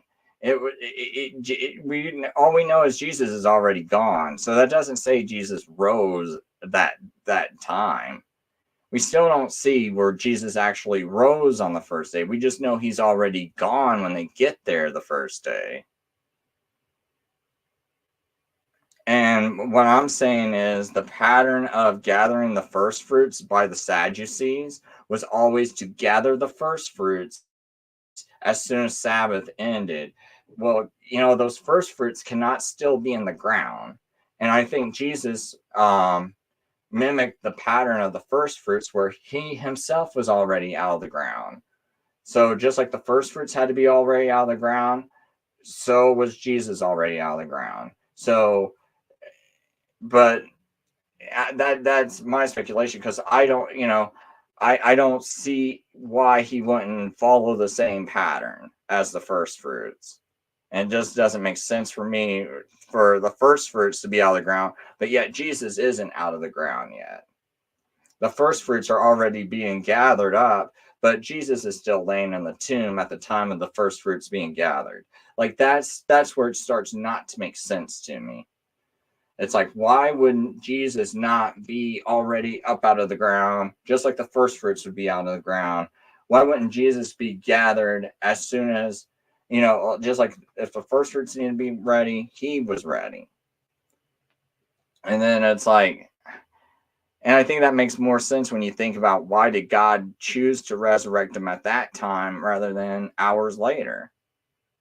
Because why not just resurrect Jesus right around the time when the first fruits would be presented? And then it's just like, there's no telling women, hey, don't touch me. I haven't been presented to the Father yet, and all that stuff.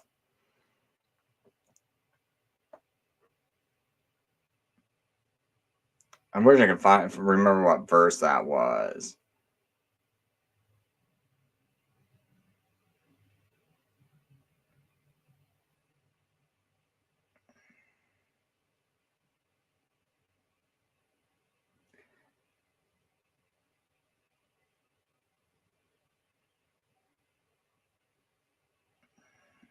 Oh yeah, right here it is. That verse 17. Jesus saith unto her, touch me not, for I have not ascended to my Father, but go to my brethren and say unto them, I ascend unto my Father and to your Father and to my God and your God.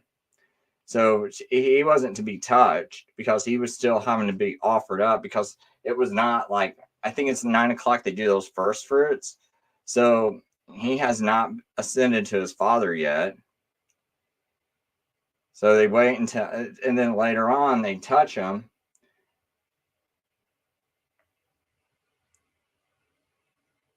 Yeah. So the same day, the same day, then at night, which was the first day of the week, and when the doors were shut, the disciples were assembled for fear of the Jews. This, you know what? I gotta, because if it's at night, why is it still the first day of the week? It would be the next day. I'm kind of curious about this verse 20, this verse 19. That's because then that same day, then at night, which was the first day of the week. So maybe it's called saying this same day, then at night. So this day was the first day of the week. Then at night. That's really written kind of awkwardly, though. Um, and when the doors were shut, the disciples were assembled for fear of the Jews. It came Jesus and stood in the midst. So they don't even see him. So I'm just thinking it just makes a lot more sense to just believe the Sadducees were doing it right, and to go by the wave sheaf offering and all that timing. And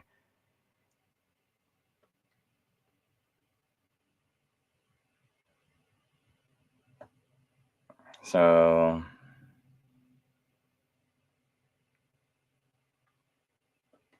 okay. John 20 verse 1 sign for fame and Google Light. I'm not sure what. I don't think there's anything in Acts. So what was this other question? Where do we see that the first day evening being Saturday night or the morning? Oh, I didn't answer that. Okay.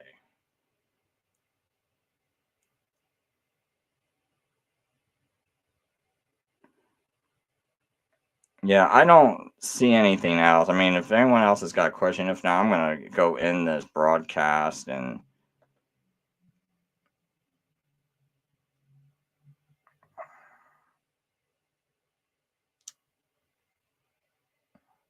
yes, many Hebrew roots do the Kiddush meal, and you're referencing Hadallah means meal after sundown Sabbath Saturday night. Um, Adrian says, as the old covenant sign was the Saturday Sabbath, would observing the same day in the new covenant not put us back in the old? No, I mean, not to me. I mean, I don't think that was the only sign. Like, that was not like the only sign of the old covenant. I mean, would, like, to me, that seems kind of, I know Miles probably makes an argument like that, but I guess, thou shalt not murder. Well, I'm going to murder because I don't want to be under the old covenant. That's part of the old covenant too. That's a sign. And thou shalt not steal. I'm going to steal. Like, I don't know. Like, I, I don't think that's exactly the only sign of the old covenant or anything. I mean, because it's like before there was any covenant even made, um, Jesus was blessed the Sabbath, right, and hallowed that day in Genesis chapter 2. right? Like, I mean, that's Jesus himself blessing that day and honor and hallowing it. We don't see, man cannot honor a day. Man cannot make a day holy. Man can have a little festival and all this other stuff and recognize the Lord and whatever, but you're not going to actually, you cannot make anything holy. Like, a man's not going to sit there and actually, make, God makes things holy. That's just what the problem I have with this is. It's like we just don't see it in the text. The only time we ever see this is we know Jerusalem gets destroyed in 70 AD, and it seems like there was like a void, and there's like this like struggle, and also it seemed like a lot of people were trying to push this notion that the Jews were being replaced by the Gentiles, and especially the Roman Catholic Church. Not the Roman Catholic Church, the Roman Church. What seemed like it was trying to always shove its nose in everyone's business, shove its nose in every church's business. And at the time, it was not like the universal church or whatever. It was just going around shoving its nose in people's business. And that's why Polycarp winds up talking to Anicetus and saying, hey, I was taught Passover by John the Apostle. Where did you get this Easter Sunday observance from? And Anicetus, the Roman bishop, just sits there and asserts, oh, I got apostolic authority. But, it's like, did Anicetus ever show this in any kind of writing? No. He's just sitting there asserting it, and Polycarp is questioning him about it. And so, I mean, it just seems like the Roman Church was trying to just make these claims of authority it didn't have. And that's the only way I can see this Sunday observance even coming about, because, okay, so if you're going to say that Easter is now this new holy day, right, instead of Passover, we're now going to celebrate Easter, then that sets you up for observing Sunday, the first day of the week, as some new holy day. And when I read the writings of the Quartodecimans, and that's who Polycarp was part of. It's like when you study the Quartodecimans, it doesn't seem like they held Easter in any kind of regard at all. So if you're not going to hold Easter in any kind of high regard, why would you then suddenly change the day of the week from Sabbath to Sunday? Like, it just doesn't make sense to me. Because the whole reason for even changing that would be because you do think there was some significance. Because if you were going to do anything, well, first, and when people try to argue, well, Polycarp was observing Sunday. No, he wasn't. There's no way he was. There's no way the Quartodecimans were. That to me is like one of the most ignorant arguments you can make, because if you're not going to hold, like Easter in a high regard, and you're going to totally dismiss it, then why would you now change Sabbath to Sunday? Like, it just doesn't make sense to me. It's like you would first go along with this changing Passover to Easter, then you would change Sabbath to Sunday. But if you're not going to fight the one lays the groundwork for the other. So that's why I don't get why someone would argue that Polycarp would keep Sunday and observe Sunday, yet still kept Passover, because it's like the one gives rise to the other. It would be the opposite way around. He would first observe Easter, then decide to change on to Sunday. I don't understand the argument of why he would observe Sunday over Sabbath. It doesn't make sense to me. Okay, I'm gonna end